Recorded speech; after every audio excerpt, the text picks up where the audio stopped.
the last 20 years, college football has undergone a significant transformation, shifting from a run-heavy under-center offensive attack to a spread pass-heavy, super offensive style of play. We witnessed the rise of the greatest dynasty in the history of the game and the introduction of the first ever college football playoff. But what if we could reset history back to 2002 and see what changes? So I did just that. I started with a new NCAA roster and I created 30 of the best players in college football that were playing in 2002, and I placed them at their respective school. But here's where it gets crazy. Every offseason, I will create the top 24 recruits from that season's real-life recruiting class, and we will track the recruiting process to see where each one ends up. This recruiting is the lifeblood that will create the new college football powers, and we will see who will rise to the top and create new dynasties that will reshape the college football world. We also follow along with each season, looking at player stats, tracking team records, jumping into some of the biggest games from the season to watch live, and seeing who is crowned national champion at the end of each year. And we will be doing this for each season from 2002 all the way until the end of the 2022 season. Now, in total in this series, I created over 420 recruits over 19 recruiting classes, and we will be simulating through 21 seasons. I believe this will be the biggest thing anyone has ever attempted in the history of NCAA football on YouTube, and this series will have 4 or 5 parts, and in total it will be more than 12 hours long. So strap in, grab some popcorn, and get ready to rewatch college history from 2002 until today. All right, guys, so here we are about to begin. This is gonna be the craziest thing I have ever tried on YouTube. I run multiple channels. I've done multiple sports games, other types of channels, and this is by far the most extensive, wild thing that I have ever tried. Now, you're gonna see in the intro, I did kind of a breakdown, but I just wanna touch on everything one more time. So we're gonna be in 2002 right now. Now, I didn't recreate every team in college football in 2002. That would have took me like weeks and weeks and weeks. But what I did is I created the top 30 players that were playing in 2002, put them in their right class. So if they're a freshman, sophomore, junior, senior, made them that class, put them on their right team. And then the rest of the rosters are basically just with randomized players. I basically just simmed 4 years in the future in a dynasty. So it's mostly going to be just brand new kind of computer generated players with 30 real players put in there as well. But where it really gets wild is I'm going to be making custom recruiting classes for each recruiting class from 2003 all the way until 2022, I believe. Might be 2023, I can't remember. But basically it's going to be 20 years of recruiting classes. Now, the way it works in NCAA 14, which I'm playing all this on, is you can only make 24 recruits. You can make custom recruits, but you can only make 24 for each class. So I basically went through and I found the 24 best recruits from each year, and I'm gonna make them in between each season. So now these guys are gonna get sprinkled through college football, and we're basically gonna re-simulate college football from 2002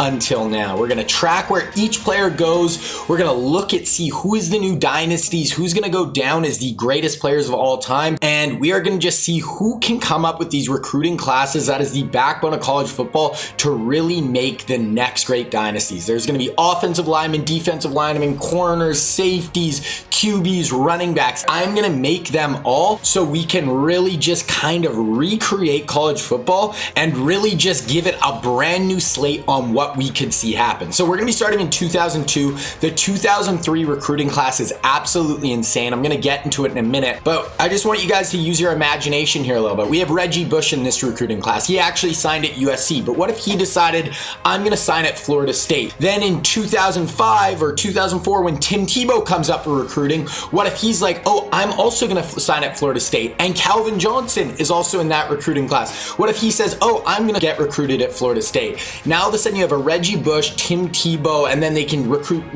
safeties and corners and all these real players, and we're going to see where they go. So we're going to track all the recruiting. We're also going to track, follow along. We're going to watch each national championship game. We're going to track the top 25, the Heisman winners. So we're just going to try to get a view of everything. So that was, with the intro, all that. But guys, so how this is going to work is, I don't know how many parts this video is going to be, but I'm guessing it's going to be about 3 to 4 different videos to get all the way way through about 22 years. So this is going to be the craziest thing I've ever tried. And I have a feeling it's going to probably, between all the videos, be over 12 hours at least. So it is going to be insane. You know, you can watch this, come back to it, watch it over a few days, but we are going to be tracking everything and we are just going to go full bore. So I've already made the 2003 recruiting class. Now what we're going to do here is we're just going to skip to recruiting, and now we can actually look at this class and we are going to see, you know, where all these top level prospects are looking like they're going to go. Now, Reggie Bush is the #1 player in the class. Now there's one thing I did with this recruiting class that is kind of cheating.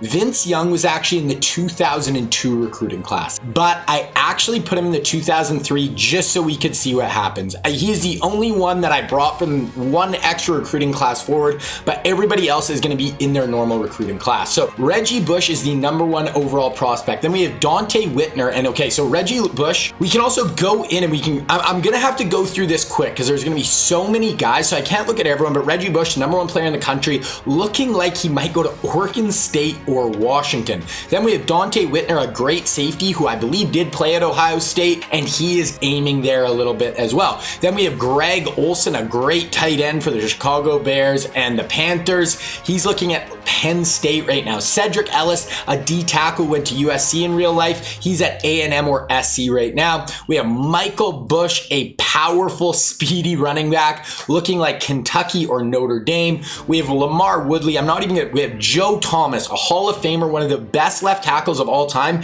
Georgia, A&M, Bama, Ohio State. So I'm not going to be able to go in and look at every player, guys, just because there's so many. Antonio Cromartie, one of the most athletic, dynamic corners ever. USC, Tennessee, Ohio State. Here it is, Vince Young. So this is the one player I moved just because I thought it would be cool to see where he would get recruited to. So he's A&M, LSU, Arkansas, Mizzou. Steve Miller, that is not one of our guys. So some of our guys are going to be 5 stars like that, but some are going to be 4 stars. They're not all going to be top level. So here we have Mario Williams, one of just the freakiest D tackles ever, might go to Bama. We have Vernon Davis. Guys, all of these people were in the 2003 recruiting class, minus Vince Young. Vernon Davis, one of the most athletic tight ends ever, Penn State. So you guys can see John Sullivan, a great offensive lineman in the NFL. So you guys can see these guys are all going to get recruited to these schools, and we're going to watch their whole career. But we're also going to see next year's recruiting class, 2005, 2006, 2007. And by the time we get 3 to 4 years into the sim, basically all the good players are going to be real players that all played, you know, at different colleges, creating new dynasties. So I honestly, I've had this idea and I wanted to do it for a long time, but it's going to take a lot of time. So I've been kind of doing it over the summer and I cannot wait. I'm just getting going, but I cannot wait to get, you know, through all this. So Robert Meacham, a really good receiver who played for New Orleans in the NFL. Brady Quinn, you know, another 5-star QB.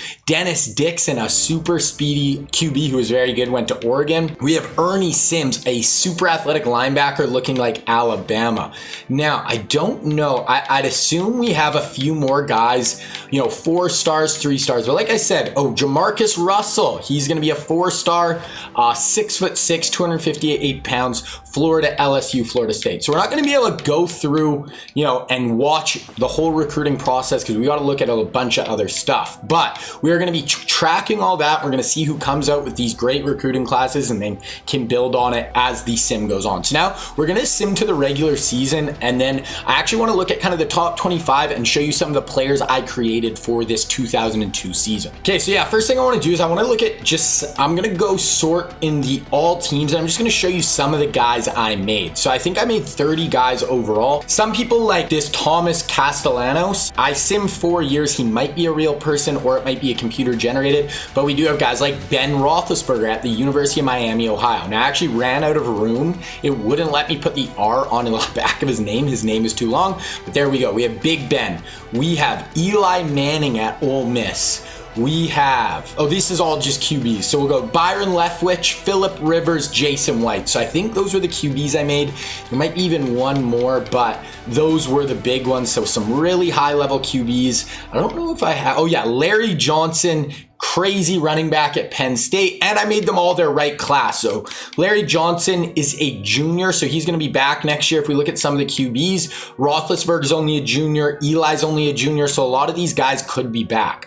We have Larry Fitzgerald, only a sophomore at Pitt, and he's an absolute freak show. We have Anquan Bolden at Florida State. We have Roy Williams at Texas, Lee Evans at Wisconsin. So you guys can see, I obviously couldn't make every player. I do all of these recruiting classes and this just by hand, but I wanted to have some guys sprinkled in. There's Mike Williams at USC, so we could just kind of get a feel for what this college was like. And before we get all the recruiting classes in that will be with all our real custom players, that we have some names to look at as we go. So because we don't have as many of our custom real players in college football right now, I'm not going to pay as quite close to attention to this 2002 season, but by the time we get further in, when we have just way more players to look at, then we're going to be even going more in depth. We have Terrell Suggs, David Polak, Will Smith, so some big DNs that I created. We have Darnell Dockett at Florida State. We have EJ Henderson, linebacker at Maryland. I know I made some corners. I think a lot of them were actually like lower classmen, so I made them a little bit worse, but they're going to be in college football for a few years, so they should improve a lot. Like we have Antrell Roll at Miami, only a sophomore, so I only made him at 88, but he should get a lot better. If we look at free safety, we have Sean Taylor, only a sophomore, so he's going to be at Miami for a few more years.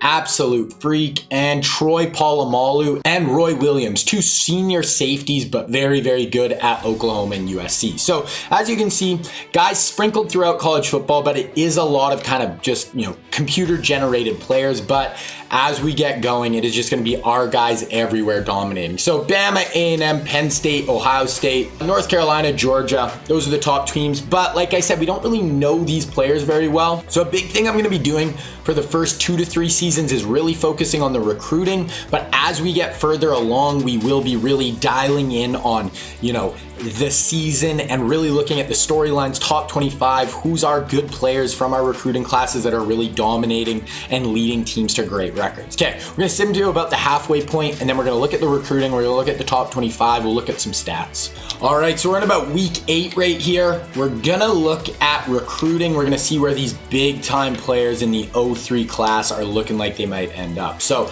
Reggie Bush is now looking like Michigan.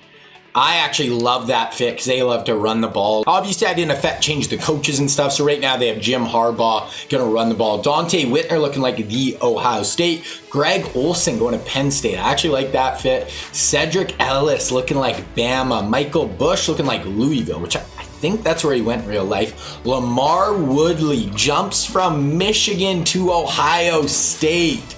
Wow. Joe Thomas looking like Georgia or A&M. That is big. Reggie Nelson looking like he's going to go to the U. Antonio Cromartie looking. Ohio State has some big guys. Okay. Vince Young is going to A&M. That is a huge get for A&M. Steve Miller is not one of our guys. Mario Williams locked in at Bama. That is a really good fit as well. Vernon Davis looking like he might go to Penn State. They might get Greg Olson and Vernon Davis. John Sullivan, Chaz Newman is not one of our guys. Robert Meacham looking like A&M. That would be a great weapon to pair with Vince Young. West Virginia or Florida looking like they're going to get Brady Quinn. Dennis Dixon looking like Oregon State, which kind of makes sense. Ernie Sims might go to Bama or Georgia. Also Clemson in the running. Okay, we do have more guys, but I don't know where exactly on the list they are, but we will just see guys. Oh, Jamarcus Russell was one of them. Looking like Florida is going to lock up Jamarcus Russell. But a lot of these guys, we're just going to see them kind of later as we go through the sim. Oh, Steve Smith. So here's some of our other guys. Steve Smith, good receiver, went to USC. Looking like Bama is going to be his school possibly. Maurice Jones-Drew, a very good real-life running back. Looking like he may go to LSU, which is huge. Michael Griffin looking like he may go to Texas, which is where he ended up in real life. Lawrence Jackson, good defensive end, going to USC, which is where he went to in real life. That might be all of our custom recruits. But there we go, guys. So that's a pretty good just little snapshot on each one of those guys. We can go look at the top 25 right now. Like I said, we don't have a ton of guys in college football right now that we are really paying attention to. So we're just going to take a quick look.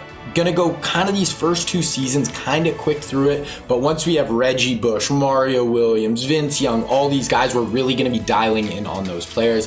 None of these guys are guys we are really paying attention to. So yeah, one other thing we could do is we can look at some season stats. We'll see if any, Eli Manning, anybody like that is putting up some crazy stats, and then we're just gonna sim to the end of the season and go to conference championship weekend. Okay, passing yards. Any guys we know? Weigman. Weigman is a real guy, so didn't quite get rid of everyone, but yeah, none of our guys, really there. What about running the ball? Yeah, nothing here. I mean, a lot of these guys, we only have 30-ish guys. So as we get going, like I said, we're going to go through this pretty quick. We're going to sim through this. I really want to start into getting into season 2 and 3. That's when we're really going to start revving up. And one thing I never touch on, guys, I'm controlling Army, but I am not touching anything. I'm not recruiting. I'm not doing anything. I'm just simulating. I'm letting the computer just do everything. So we're going to sim to conference championship weekend. Then we'll look at recruiting. We'll look at the top 25. We'll look at all that.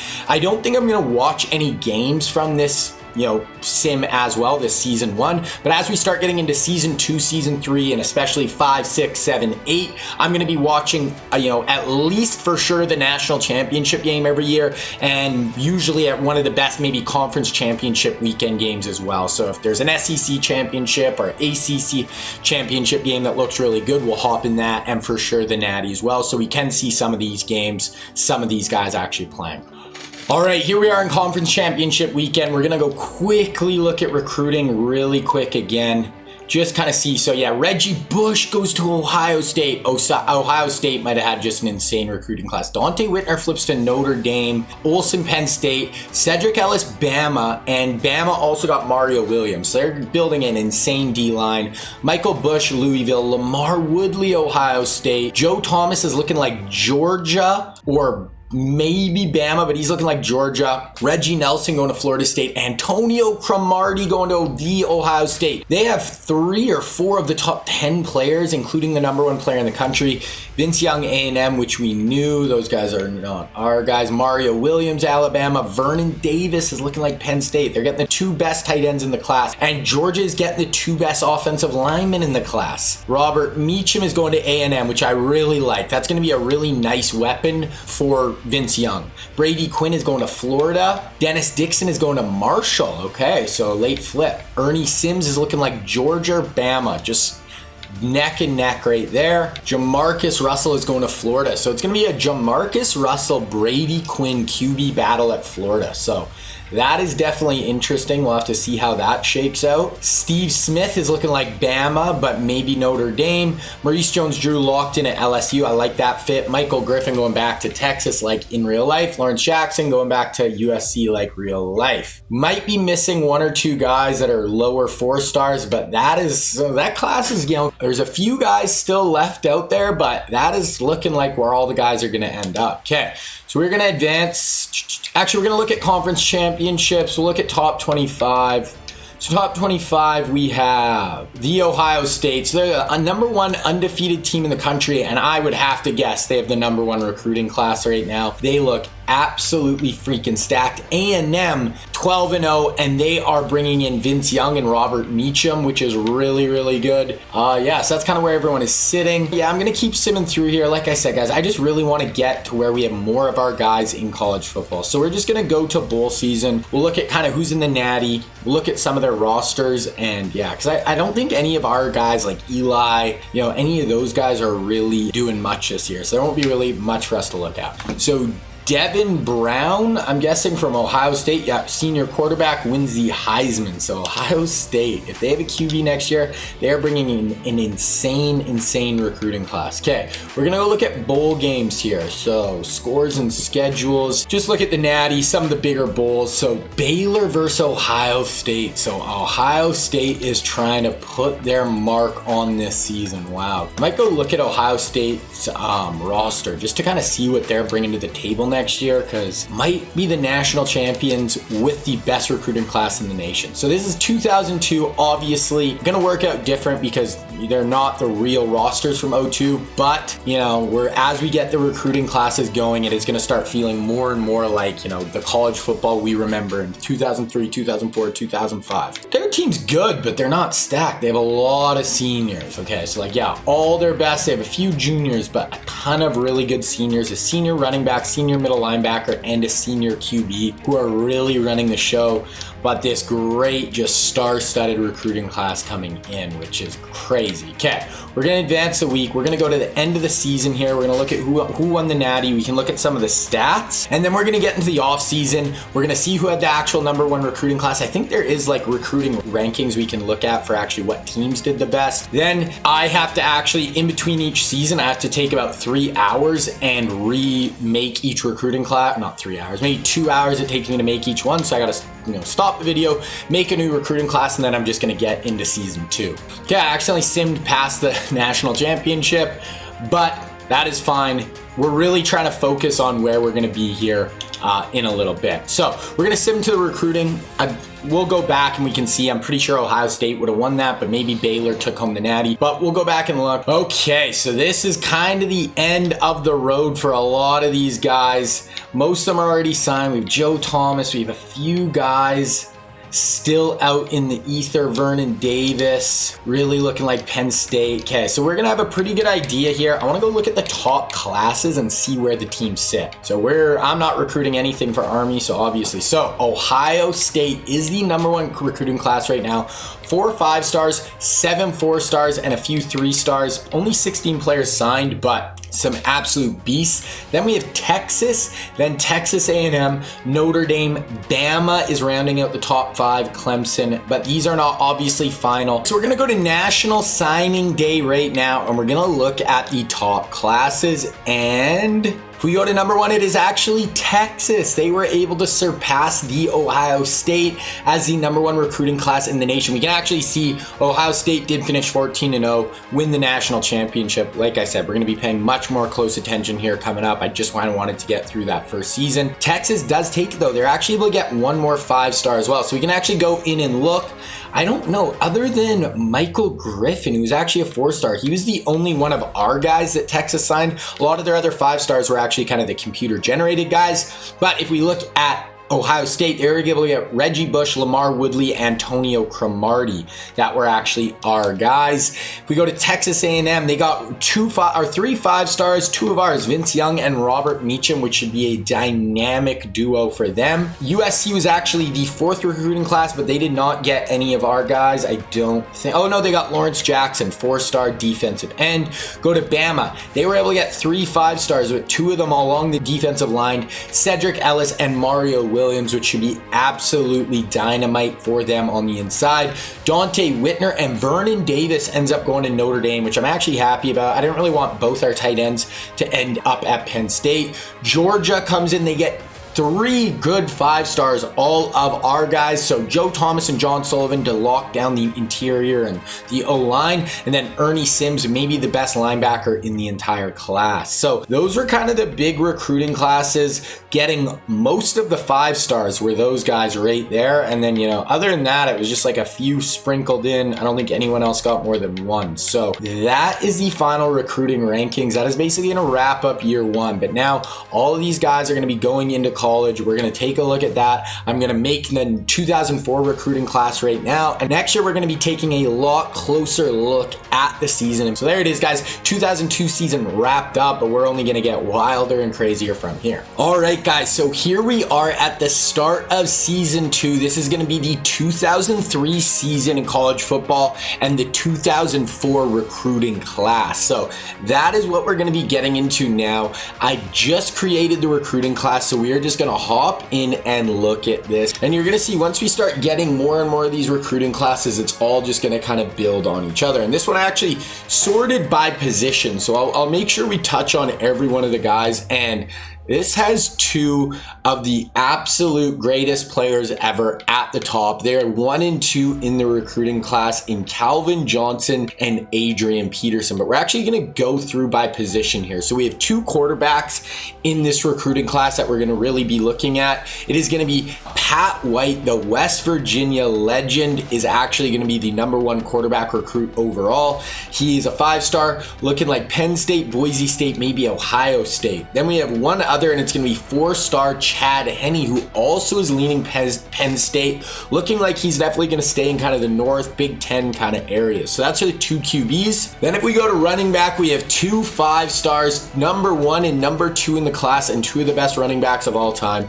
First, we have Adrian Peterson from Palestine, Texas. That's one thing too, guys. I tried to make sure every person is from the right state and the right city. Sometimes the NCAA game doesn't have their city as an option, but I always tried to go with the right state 100%. So Adrian Peterson looking like A&M, Bama, maybe SC or Florida. Then Marshawn, he's a Cali kid looking like Stanford, SC, Ohio State, or Cal, where he actually ended up. Then this class actually is a fullback. Maybe he got somehow put in a different position, but there is Peyton Hillis.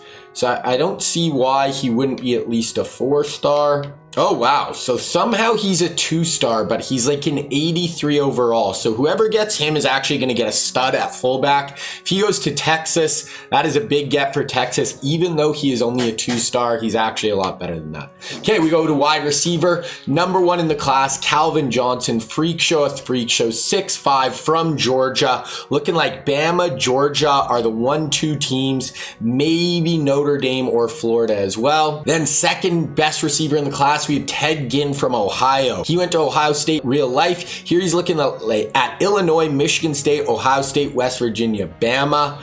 Then we have Dwayne Jarrett from New Jersey. He actually ended up at USC in real life, but here we have Ohio State, Illinois in on some of these big guys, Michigan State, Penn State, Bama. And I believe we have one more wide receiver. We do. It is Early Doucette, who is also a 5-star from Louisiana, looking like Texas, Bama, Oklahoma, or his home state, LSU, where he did go in real life. Then in this class, there wasn't much for offensive line, so we don't have any of those, but we do have a ton for defensive line. So if we go to D ends, we have Brian Arakpo from Houston, Texas, legend at Texas, and that is where he is leaning right now. But then we have Oklahoma, Texas A&M, Bama. And then we have Derek Harvey, another really good college player, and he is leaning towards Ohio State, A&M, maybe Penn State or Northwestern. We also have Chris Long, 2nd overall pick, I believe, in the NFL draft. He went to he went to Virginia in real life. He is leaning Tennessee, Mississippi State, Georgia, Illinois. Illinois is in on a lot of these guys. We do have a few more DNs as well. Robert Ayers is one of them. He's a 4-star,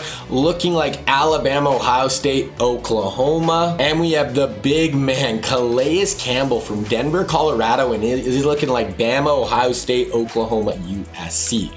So I think that's it for the D-line. I don't think we had any D tackles.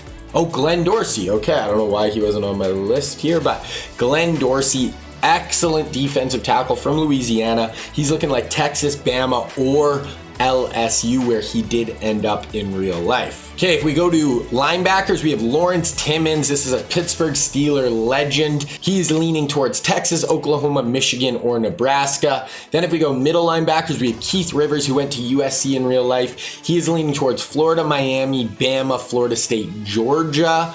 Dan Connor from Pennsylvania. He is a classic Penn State middle linebacker, but he's actually leaning towards Bama, Notre Dame, Tennessee. Penn State is not even on his list, and that is where he went in real life. Then lastly, we have Gerard Mayo, who was excellent at Tennessee. I believe was a top 10 pick by the Patriots in the NFL. He is leaning towards USC, a 5-star. He also has Clemson, Ole Miss, and Colorado on his list. And I believe that is it. There wasn't really any corners or safeties in this recruiting class. Off the top of my head, I'm going to quickly look through. This class I don't think is quite as good or as deep as the last class, the 03 class, but there is still a ton of talent to be had. So that is that. Now we're going to sim to the start of season 2, the 2003 season, and then we're going to look at the rosters. We're going to see who are kind of the teams that are looking like they're going to be really, really good this year. All right, first thing we're going to look at is the preseason polls, and it looks like defending national champions Ohio State is the #1 team in the country. I wish you could look at their rosters from here. Then we also have Bama at 2, A&M, Oregon, Baylor, Penn State, Notre Dame, Texas, Clemson, Tennessee Volunteers rounding out the top 10. If we're just looking at kind of these, the A pluses, A's, definitely looks like Ohio State is the best team. A pluses at each of them. Then, yeah, it looks like A&M and Bama are the next two. So those big three look like they are going to do some damage. If we go to Heisman watch, Sean Riley, none of our guys. Oh, Larry Johnson, senior at Penn State. So that's one of a real player. And like I keep saying, as we go through here, it is just going to start to keep more and more of our guys spread throughout. So I kind of want to look at those three teams, Ohio State, Alabama, and Texas A&M. They look like they're the three best right now. So they have an excellent wide receiver, good middle linebacker, good guard, another good receiver. Oh, who's our QB though? They do not have a great quarterback. They didn't really get any of our, oh no, they did on defense. So they got 2 defensive lineman recruits this year. That Mario Williams is actually going to be a backup. Patrick Boone will be the starter, but Mario should even by next year play. And then they also got Cedric Ellis, who's an 82, but will be starting as a freshman for Bama. So Bama looks pretty good. I do think as we go with all of our recruits coming in, there's going to be a lot more 99s and really high overalls as we get further in the sim. Then it was Ohio State and Texas A&M were kind of the other big ones. Ohio State, excellent, great receiver here, really good DN. They definitely look a little bit better at the top. They do have a better quarterback, a senior, and they have a sophomore 88 overall, so that's huge.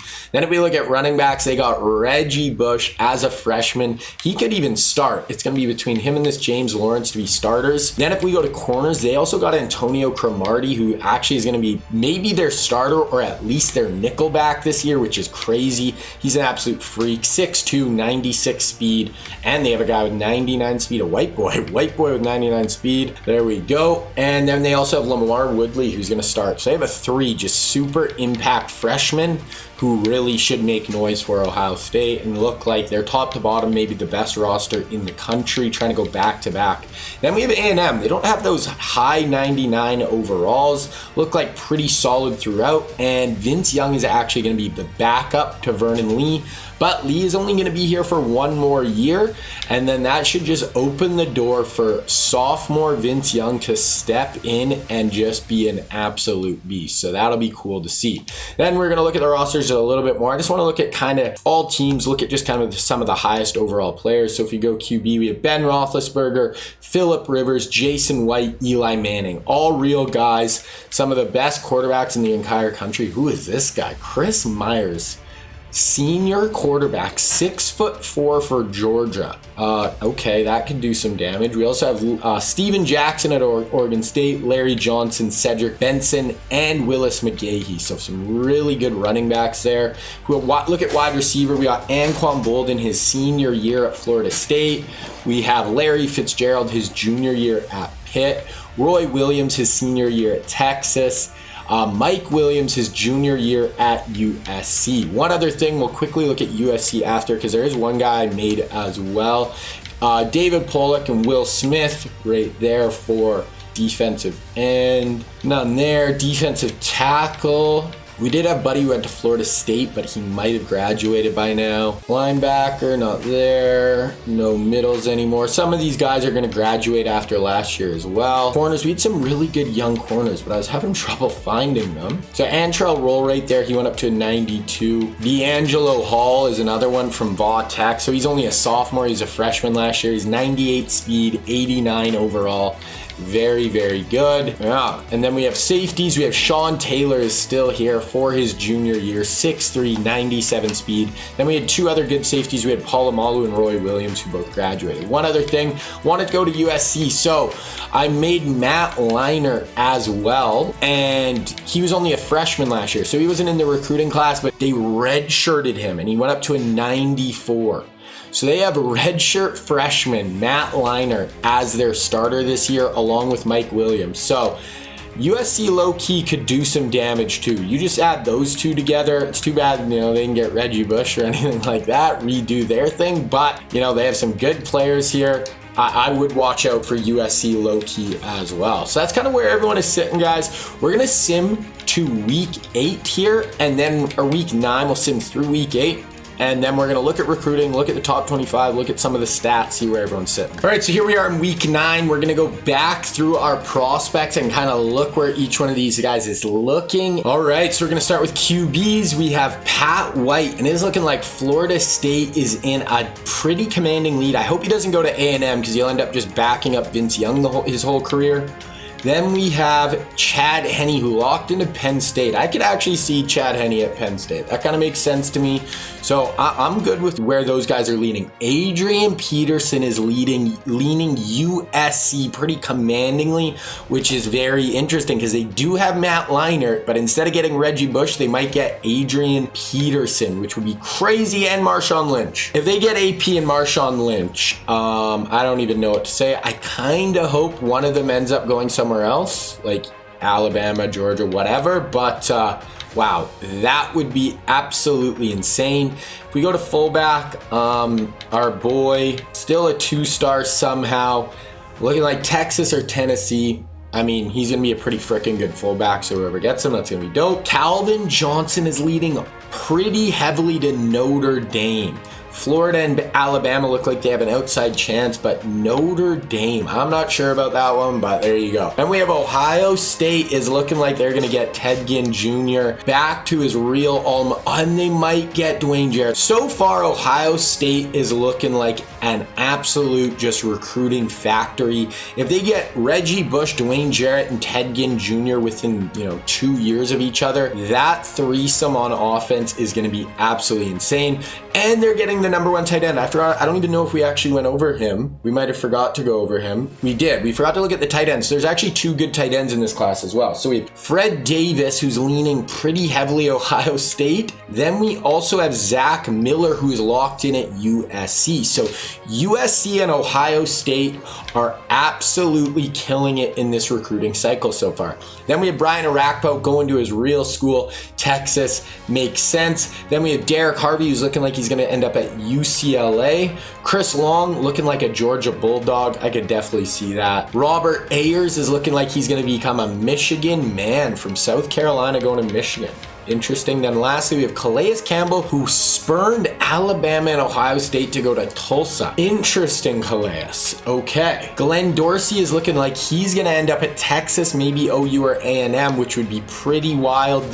Texas gets Glenn Dorsey and Brian Arakpo to build up their defensive line. Lawrence Timmons also going to Texas. So as much as Ohio State and USC were killing it on offense, Texas seems to be killing it on defense in this recruiting cycle, which is massive. Keith Rivers looking like he's going to end up at the U.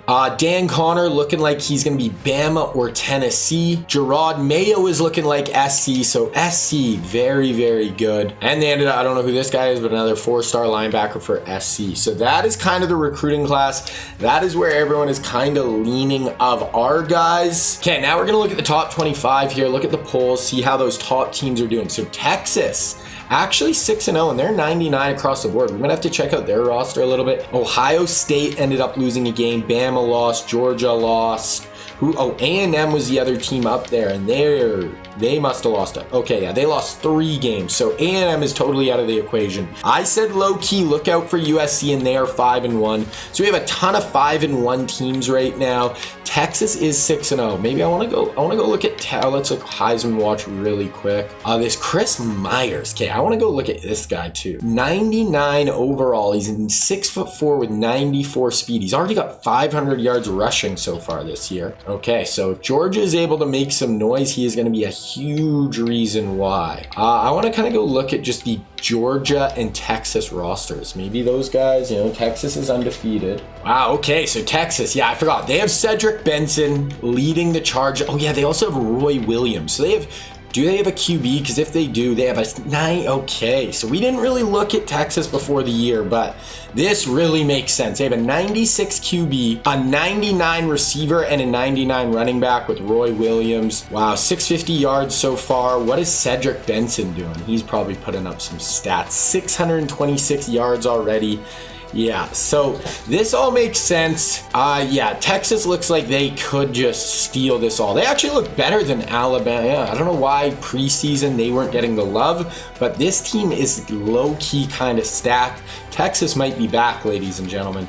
Okay, the other team I want to look at is Georgia because they have just that stud QB. They have a great running back, Jamal Smith, the white boy with 99 speed, and they have Chris Myers, and they do have David Pollock, who's a real player. But yeah, so they should be in the running as well. This guy just looks like an absolute freak. 1,800 yards, 18 touchdowns, only 2 interceptions so far this year, and he's ran for 445 yards. So I'll be very interested to see his stats kind of at the end of the year. Okay, I'm just going to sim now until conference championship weekend. We're going to go back through recruiting. We're probably just going to look at the stats at the end of the year. I don't want these seasons take too long. So we're going to sim to conference championship weekend, kind of look at everything once again. All right, so here we are at the end of the regular season. I want to quickly just go through recruiting, just see, a lot of these guys will be kind of locked in. So Pat White still looking like Florida State. I actually really like that fit. We have Chad Henne locked in at Penn State. Running back, okay, so AP. So I actually like that. So Marshawn locked in at USC. That is all good. I actually really like that fit. Adrian Peterson, okay, so it's either Georgia or USC. So he's either going to join the Georgia Bulldogs or he's going to be, fighting it out tooth and nail with Marshawn Lynch. Then we're going to wide receivers. Calvin is locked in at Notre Dame. Wow. Hopefully they like to throw the ball a little bit. Ohio State is going to get Ted Ginn. It's either Penn State or Ohio State is going to get Dwayne Jarrett as well. And we forgot to look at Early Doucette, who's actually leaning Texas. So Texas could come out of here with a great recruiting class. Okay, so Fred Davis was looking like Ohio State, and then Ohio State dropped off the map, and now he's looking like West Virginia. So Ohio State looked like they were going to have unbelievable to now. If they lose Fred Davis and Dwayne Jarrett, getting Ted Ginn is huge, but that's just like one small piece. Zach Miller going to USC. So USC is, really doing well. Arakpo, Texas, Harvey, UCLA. We knew that. Chris Long, Georgia. And that was kind of it for that. Oh yeah, D-tackle was our boy Glenn Dorsey. He's ended up at Texas. So Texas doing work. Lawrence Timmons at Texas as well. Keith Rivers, Miami. Dan Connor looking like Bama or LSU. Gerard Mayo really looking like he's going to end up at SC. So I tried to go through that really quick. Pretty interesting. We're not going to look at that again till kind of National Signing Day. So now let's go back to the top 25. We can see how all those guys are looking. So we have Texas 12-0. We have Miami of Ohio. The Redhawks led by Ben Roethlisberger 12-0. Bama 1 loss. USC 1 loss on the outside looking in. I don't know. So we might get someone from the MAC in the Natty led by Big Ben. If it's Big Ben against Texas, we'll definitely watch that national championship. By next year, we'll probably start watching more games. And Ben Roethlisberger without the R because it was too long is looking like he might win the Heisman Trophy from Miami of Ohio. We will definitely be checking out his stats at the end of the year if he takes home the Heisman. Anyways, okay, we can go look quickly at the conference championship games. So Miami of Ohio does have to play a conference championship game. So if they lose to Northern Illinois, all bets are off. Alabama has to beat Tennessee to stay in the national title hunt. Miami, 1 loss. If they beat North Carolina State, they are in the hunt. Same with SC, 1 loss if they beat Oregon. And then Ohio State. So Texas actually doesn't even have a conference championship game in the Big 12 right now in this sim. So they don't even have to worry about taking an L. So Texas is basically locked into that spot. And then we have, maybe 3 teams behind. So, okay, we're going to sim to bowl season here, and we're going to look at the final matchup. Texas against could be USC, Miami of Ohio. Okay, so Roethlisberger does not win it. It's actually Sean Riley, the Tennessee, I believe, running back with, a decent year, but I might have went a Big Ben. Maybe he lost that championship game though, the conference championship. Okay, we're just gonna go and no, I already seen it. So we don't need to look at all the bowl games this year, but there it is, Miami of Ohio and our guy, Big Ben Roethlisberger, against Texas with Cedric Benson, Roy Williams, all those guys. Georgia versus Miami, that's a very good game. Where's Alabama? Did Bama end up losing? No? Oh, Bama did lose their conference championship game. So that really kind of put a wrench in their plans. Yeah, wild. So that really, because it's kind of wild, Miami of Ohio, but hey, they're 13-0. They have a generational type quarterback, so there's really no reason they can't at least give them a game. But obviously, we are thinking Texas is going to take this one home. We're actually going to come in and watch a little bit of this game. So usually what I'll do for these games is I'll just sim through, and if it's close in the fourth quarter, then we will hop in and we will watch a little bit of it. Just super simming. Obviously, I'm not going to control anything. Now, obviously, Texas plays a much tougher schedule. There's a lot deeper and better throughout. They are going to be the pretty heavy favorites here, but you never know. You never know what can happen. And yeah, so Miami of Ohio has a lot more injuries than Texas as well. But like I said, you never know. This would be one of the biggest upsets ever. But if Texas takes this home, they have a really good recruiting class incoming. Texas is officially back. So this would be in 04, or this is the 03 season. So this would be a little bit before. They're actually kind of hitting earlier. They didn't end up getting Vince Young.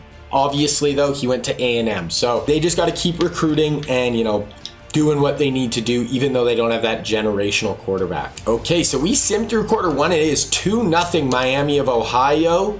And yeah, we're just going to sim to, halftime here. Wow, 10-10 Miami of Ohio against a stacked Texas team, 17-10, 24-10. Okay, so now it looks like Texas, So Texas finally started to kind of pull away there.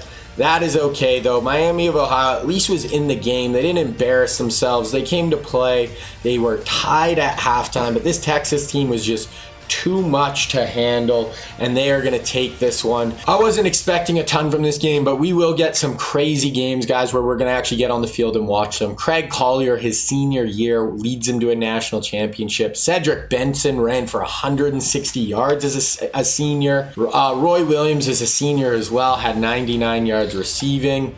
Then if we look at Big Ben, how did he do it? Passed for 332 yards, 2 touchdowns. So good game, but obviously he was a little overmatched in this one. Now we're just going to sim through the rest of the bowl games. We're going to look at the final stats for the year. We can look at the All-American, stuff like that as well. All right, so we can look at the final top 25 here. We'll look at the All-Americans. Top 25, Texas, Georgia, Oklahoma, Miami of Ohio, Alabama, Ohio State. My team that I literally am doing nothing for somehow finished in the top 10.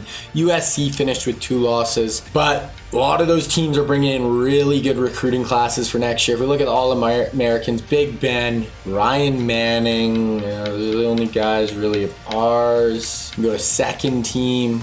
This Lawrence guy, oh no, that's a different guy. I thought that was the Georgia QB. Roy Williams gets second team, so not a ton of our guys yet. David Pollock gets second team All-American from Georgia. Antrell Roll gets second team All-American, but as we get through this sim, guys, it is just going to be our guys literally everywhere. Okay, one thing we didn't really do after the first season, but I do want to look at now is just some of the best stats. So I want to look at Miami of Ohio. I just want to get a look at Big Ben, because obviously he had such a good year. Then I want to just kind of look at the leaders throughout the country. So 3,900 yards, 31 touchdowns, 5 a game. So pretty good. Honestly, I've seen crazier stats. He ran for 682 as well. So he's a little better of a runner than he was in real life, but he was very athletic and could break tackles, so that's not totally insane. Okay, now we're just going to look at kind of the whole country and see how many of our guys are kind of near the top. Yeah, this Brandon Lawrence had a great year for you. Okay, so Big Ben led the country in passing. So he led the country in passing, 13-0 record until the national final, national championship game. I say national final sometimes and people get mad at me in the comments. Phillip Rivers right there as well. Eli also kind of up there. So we're going to lose those big 3 this year, but we're just going to get some kind of more of our own guys sprinkled in, so that is all right. This Rob Tyler, 2,000 yards, none of our guys were super high up there. Larry Johnson had the best year, 1,400 yards, 10 touchdowns. If we look at receiving, my Army receiver somehow was the third leading receiver in the country. No insane numbers. I should expect as we get going here, there's going to be some pretty insane receiving numbers. So we'll be on the lookout for that. If we look at defensively, nothing crazy there. Sacks, none of our guys. So David Pollock, really good college player. He's now an announcer. Finished with 11.5 sacks, second in the country, and the most tackles for loss. So he was actually pretty dynamite there. None of our guys really for interception. So that is basically going to wrap up the 2003 season. We are going to sim now to National Signing Day, and we're going to take a look at where each one of the guys signed, what are the best recruiting classes, who's stacking a really good recruiting class with last year and this year. That's all going to be super important, so we're going to go right to that. All right, so here it is, National Signing Day. We are first going to look at all our prospects, look where they all ended up, then we're going to look at the top classes. So Pat White did end up at Florida State. I actually really like that. He almost went to A&M, which I would not have liked. Henny went to Penn State. Adrian and Marshawn went to... Oh, he was so close to going to Georgia. They're like two of the best running backs ever. I would have liked them to, be split up, but you know what? SC is going to have some dogs. They have Matt Leinart. They're going to be, tough to deal with. And we have Calvin Johnson, Notre Dame, Ted Ginn, and Dwayne Jarrett. I'm actually kind of pumped on that. That is such a good combo for Ohio State. Big possession Dwayne Jarrett, and then fast, speedy Ted Ginn. They also have Reggie Bush. That is unreal. Early Doucette does end up going to Texas. That's a big get for them. Fred Davis goes to Penn State. He is joining Chad Henne there. But I feel like they got a really good tight end last year. Zach Miller went to USC as well, so SC doing well this recruiting cycle. Arakpo, Texas, UCLA for Harvey. We know all kind of where the DNs are going. We know Glenn Dorsey went to Texas. We know Lawrence Timmons goes to Texas as well, so Texas doing well. Keith Rivers going to the U. Dan Connor going to Bama. Gerard Mayo going to SC. I think that is kind of our group that we made. This, I think, only made 21. You can make 24. I think only made 21 players this year, so it wasn't quite as, in depth. There's just as many options in this recruiting class, but some are going to just be better recruiting classes than others. So defending national champions, Texas Longhorns, get the #1 recruiting class in the country. Only 2 5-stars, but a ton of 3 stars. Just really good class overall. We look, they get Early Doucette and Brian Murakpo. And Glenn Dorsey was only technically a 4-star, but that guy's a 5-star. Best D tackle in the class, bar none. Really, really good there. USC, the second best. They get Peterson, Gerard Mayo, Marshawn Lynch. And they got one more. They got Zach Miller and... it was Gerard Mayo. So yeah, they got a really good recruiting class. USC bringing in a ton of talent. Wow, Nebraska. I don't think they got any of our guys, but they got a lot of, 3 5-stars. Notre Dame, 4 5-stars. Only one of our guys, I believe it with Calvin, but really good recruiting class there. Ohio State only got 17 recruits, which I think kind of brings down their level, but really nice recruiting class. Just getting Ted Ginn and Dwayne Jarrett to pair with Reggie Bush is going to be absolutely insane. So those were kind of the top recruiting classes. That's where a lot of the 5-stars went, was these 4 schools. Very, very interesting. So that is going to wrap up our 2003 season. Now we're just going to sim to the 2004 season. That's going to be the 2005 recruiting class, and we're going to get into it.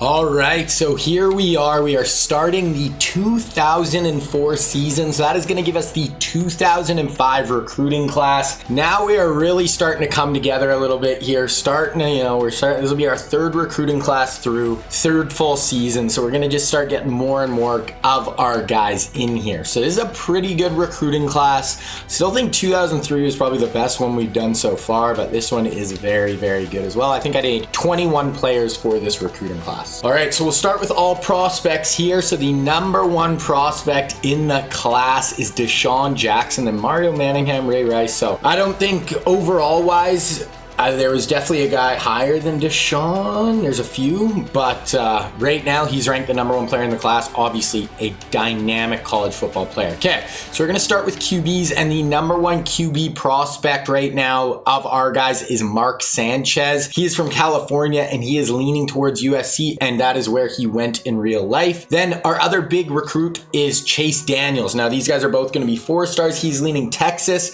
but could be A&M as well. I would like to see him go to Texas. Probably not A&M. He would be backing up Vince Young. Then if we go to running back, there was a ton. I think there's 7 running backs in this class. A ton of just good dynamic running backs. This is going to set the table for the running game for years to come. So we have Ray Rice as the #1 running back recruit. He's 5'8", 208, going to Notre Dame, Ohio State, Michigan. So kind of staying in the Northeast, it looks like. Then we have Rashard Mendenhall, who is from Illinois. He actually ended up going to Illinois in real life, and he is leaning that way. There's also Notre Dame, Northwestern, also looking like he's going to stay in the Northwest. Then we have Darren McFadden, who went to Arkansas. He is leading Tennessee, LSU, Texas A&M, OU, Texas. Ton of teams still in the mix for him. Then we have Jonathan Stewart. He's from Washington State. So Washington, he went to Oregon. Washington, Oregon, Oregon State. Looking like he's going to stay up in the Northwest, but maybe not. He could leave. Then we have Jamal Charles from Texas, super speedster, looking like SC, Ohio State, Michigan, but Texas is his #1, and that is where he went in real life. Then I believe we also have Felix Jones, who is actually the backup for Darren McFadden at Arkansas. They both played a ton. I think they were both first-round picks in the NFL. So he's leading Alabama, Tennessee, Georgia, Texas A&M. And lastly, we have Steve Slayton, really, really good at West Virginia. He's leading Penn State, Ohio State, Notre Dame. So a lot of guys kind of in the Northwest there. So that will be interesting. So a ton of just dynamism being added to the running back, room. Okay, then we're going to wide receivers. There's only 2. We already looked kind of at Deshaun Jackson, the #1 overall recruit in the country. He is leaning USC, but there's still Texas, Michigan, Ohio State, Notre Dame from Long Beach, California. If SC was able to get him to pair him with Matt Leinart, Adrian Peterson, Marshawn Lynch. Okay, and then Mario Manningham, he is from Ohio. Ohio State just got last year Ted Ginn Jr. and Mario Manningham. If they get, and Dwayne Jarrett, they get him as well, but Michigan's right there, Notre Dame. So a lot of talent kind of in the Northwest on offense. I believe we do have a tight end. We have Jermichael Finley is our tight end. He is from Texas. He's leaning Ohio State, who's just killing it. Texas, SC. Those 3 teams kind of seem to have like a pretty good lock on the recruiting. So then we also have 2 left tackles. So we have Michael Orr, the blind side. He is from Tennessee. He is leaning towards Tennessee, but there's still Alabama, Georgia, Missouri. Then we have Eugene Monroe, who was actually, where the site I looked at, he was actually the #1 recruit in the country the year he came out. He was a first rounder in the NFL. Not amazing when he was in the NFL, but Georgia, Tennessee, Washington, Wisconsin for Eugene Monroe. No other offensive linemen. I don't think there's any big-time DNs in this class either on my list, but we do have a D tackle. He's the number 4 player in the recruiting class. From Portland, Oregon, we have Ndamukong Suh, and he is leaning Alabama, LSU, Georgia, Tennessee. So I always thought he might stay up in the Northwest because he is from Oregon, but he is looking to go play big time SEC college football, which I think is a very good mix. I could see him just really doing well there.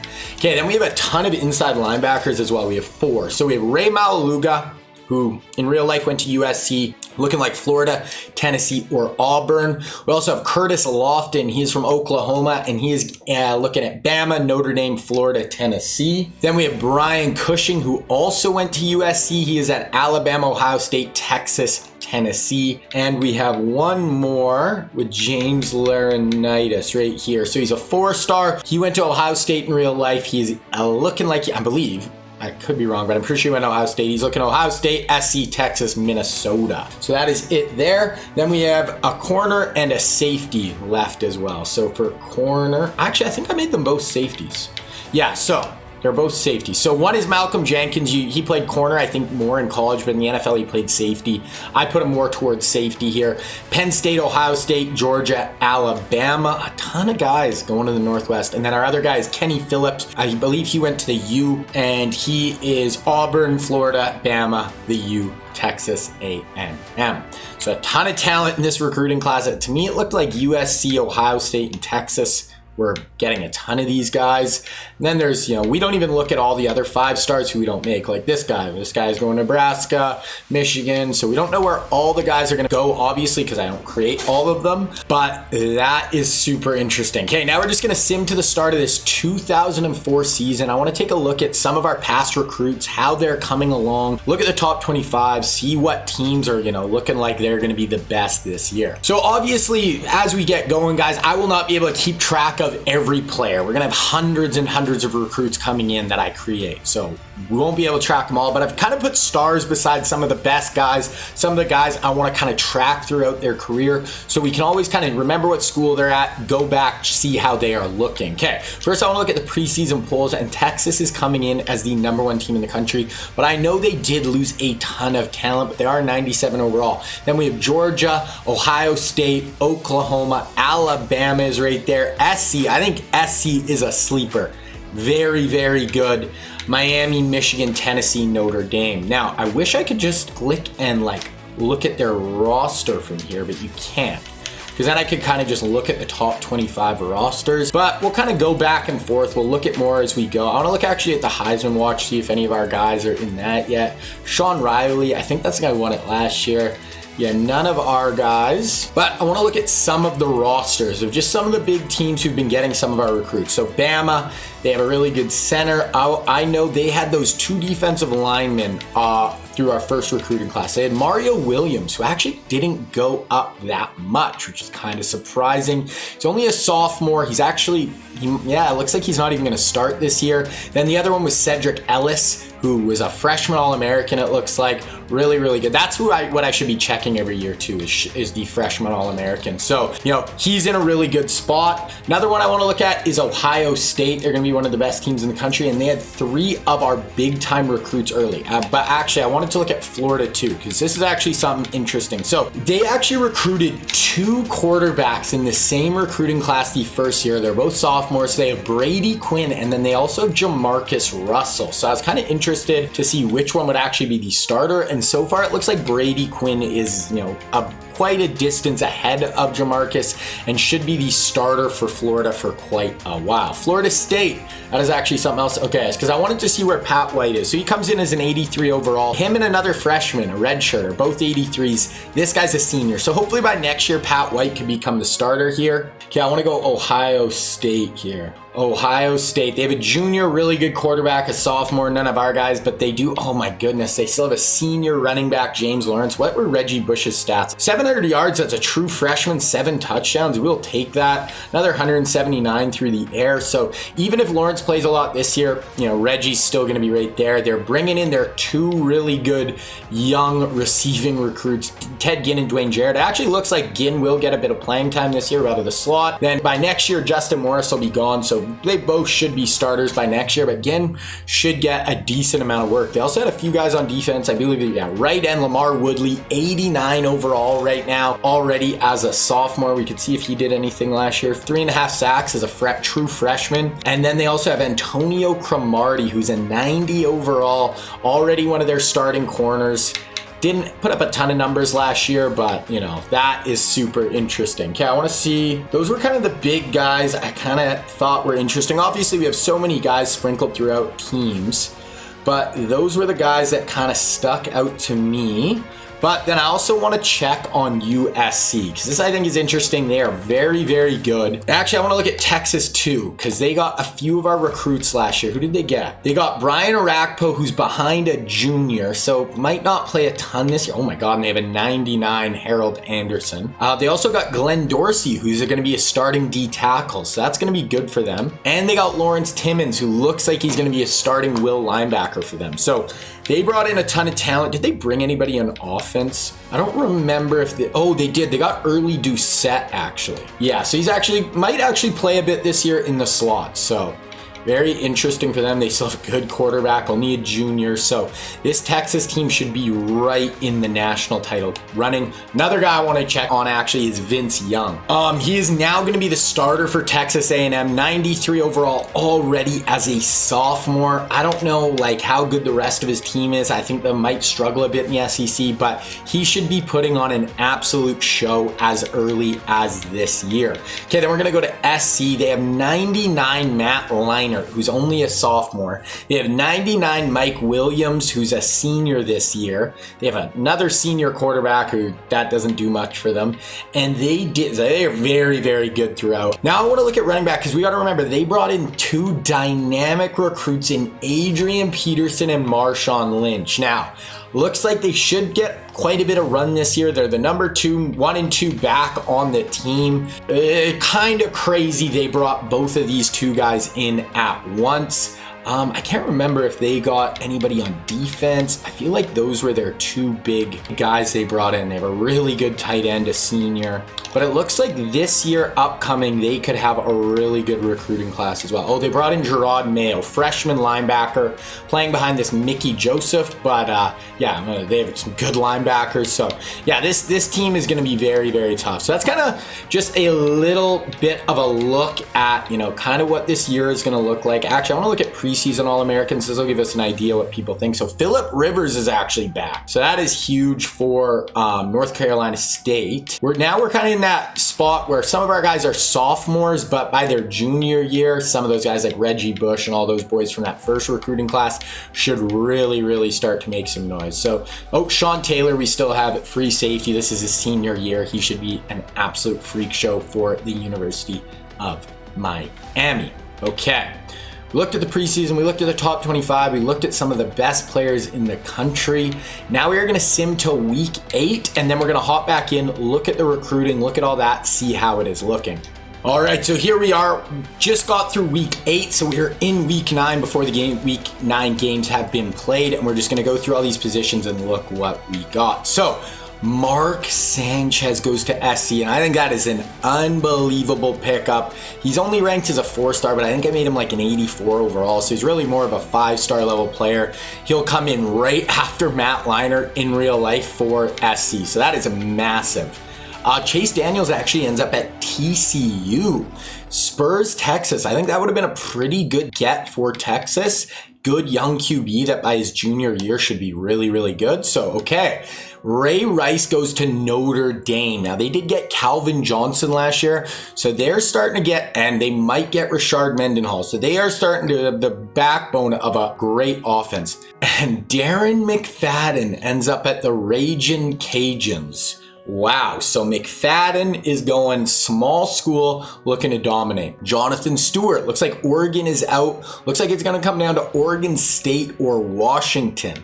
Wow, there we go. Jamal Charles goes to Ohio State. Ohio State they got Reggie Bush, Ted Ginn, and then Jamal Charles in back-to-back years. So basically, Reggie Bush by next year will be a junior. Jamal Charles will come in as a freshman. By the time Reggie leaves, Jamal will be mid-90s, and Ohio State is set up to dominate. That is crazy. Okay, now Felix Jones is going to Notre Dame as well. So this could be 3 of the top running backs. I really hope Rashard Mendenhall goes somewhere else then, because that's just going to be too much talent. And Steve Slayton went to Notre Dame. So I don't really get how that works. And this guy is looking like I don't know why Notre Dame needs 7 running backs. So, wow. I can't really control that. It is what it is. They're going to get like 4 or 5-star running backs, which seems unnecessary. But I can't do anything about that. So, there we go. Okay, Deshaun Jackson might go to Notre Dame. What is going on with Notre Dame? They got that stable of running backs, Deshaun Jackson and Calvin Johnson last year. Wow, Michigan and Ohio State still in the running, but wow.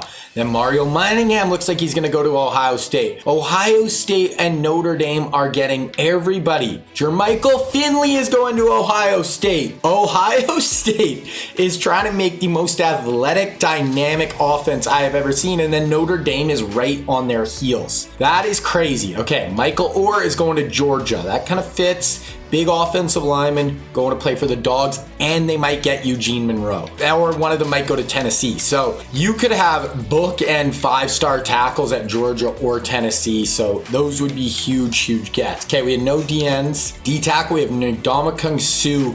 Looking like LSU, Tennessee, Georgia are his 3. Really could go to any. We had a bunch of middle linebackers. So Ray Malaluga looking like Florida, maybe Auburn, maybe Nevada. There's another 4-star for Ohio State on defense. Curtis Lofton is going to Tennessee. So Tennessee's in the running on a lot of these guys. Cushing is looking like Syracuse, maybe Tennessee, and that is it. And then lastly, we had James Laurinaitis, who's either looking like he's going to be a Minnesota Golden Gopher, spurring Ohio State NSC, but that one is not over. Then we had a few safeties, secondary players. So Michigan looks like they're going to get Malcolm Jenkins. That's a pretty good get. Definitely will help out a ton defensively. And Kenny Phillips is looking like A&M or Florida, with maybe Toledo in there as well.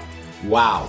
I cannot really believe what Ohio State is trying to do offensively, but Notre Dame is right there, low key. If they get Deshaun Jackson, Calvin Johnson, and then that stable of running back, even if they only got 3 of them, which I kind of would prefer, that would be crazy. Okay, now we can look at the top 25. We'll see kind of where all these North Carolina 6-0, North Carolina State 6-0, 7-0, Kansas State. So we don't have really the big boys all kind of got a loss or two. So Alabama's 6-1, Ohio State 1 loss. So we have a few really good teams that have 1 loss. And then we have some undefeated teams. Where's Texas? Actually, USC and Texas each have 3 losses.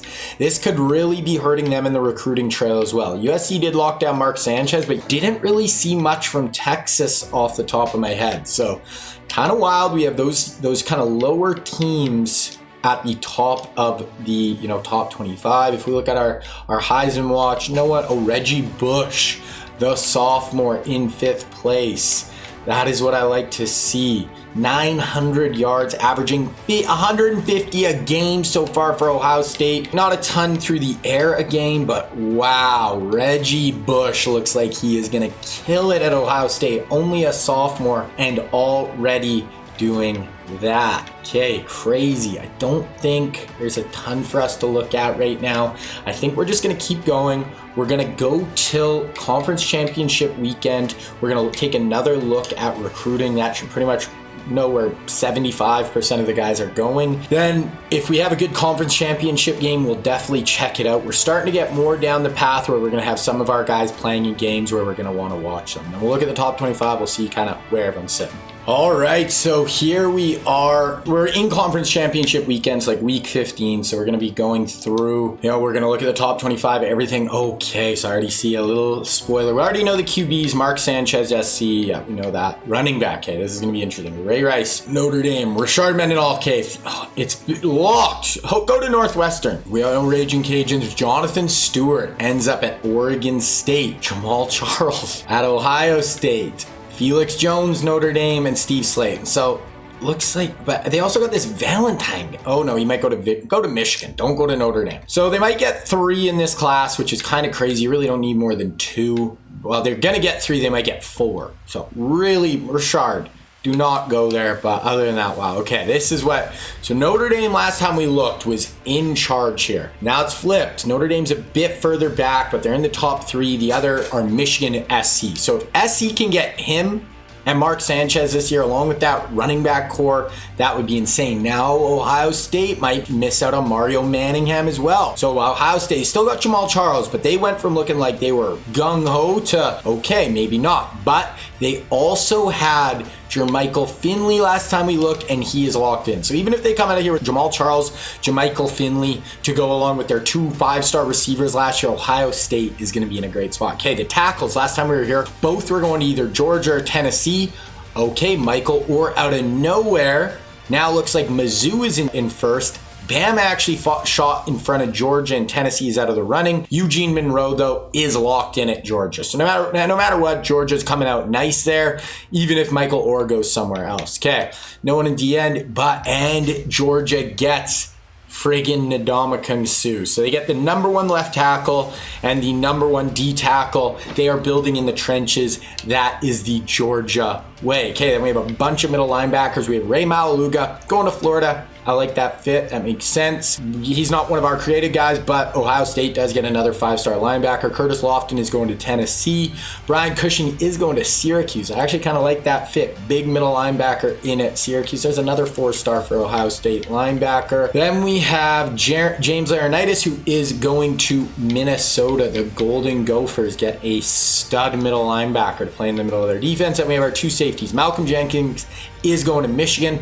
Michigan man is locked in, and Kenny Phillips is going to Florida. So Florida gets 2 good 5-star defenders. So there we go. Very interesting. Okay, now we're gonna look at top 25. Bunch of kind of lower ranked teams, not lower ranked, but teams you wouldn't suspect at the top here. Kansas State is still there, and I don't think the Big 12 has a championship game, so they might be locked in at the national championship right now. Then we have Alabama, 1 loss. Michigan, 2 losses. Okay, so Alabama's in the driving seat as well. If they win the SEC championship game, it should be just Kansas State versus Alabama in the finals. Ohio State there with 2 losses, so that is crazy. Okay, we're gonna go look at the scores and schedules. We're gonna look at the conference championship games. So South Carolina, Bama. We might just hop into that. It's not really our teams, but that is just a massive game. Wow. SC with 4 losses. I was expecting more from SC this year. Alabama. You know what? We don't really have... We're going to give it 1 more year. I definitely want to watch some conference championship games once we get more of our guys spread throughout, but we don't really have any of our guys in that game. So we're going to sim through conference championship weekend. We will see who is in the national final. Looks like it should be Kansas State versus Alabama. Okay, so here's our Heisman. Todd Hawthorne, the running back from Michigan, wins the Heisman Trophy. He had over 2,000 all-purpose yards. Reggie Bush does not end up on the list. He was kind of at the halfway point, so he might have slowed down a little bit in the second half of the year. Okay.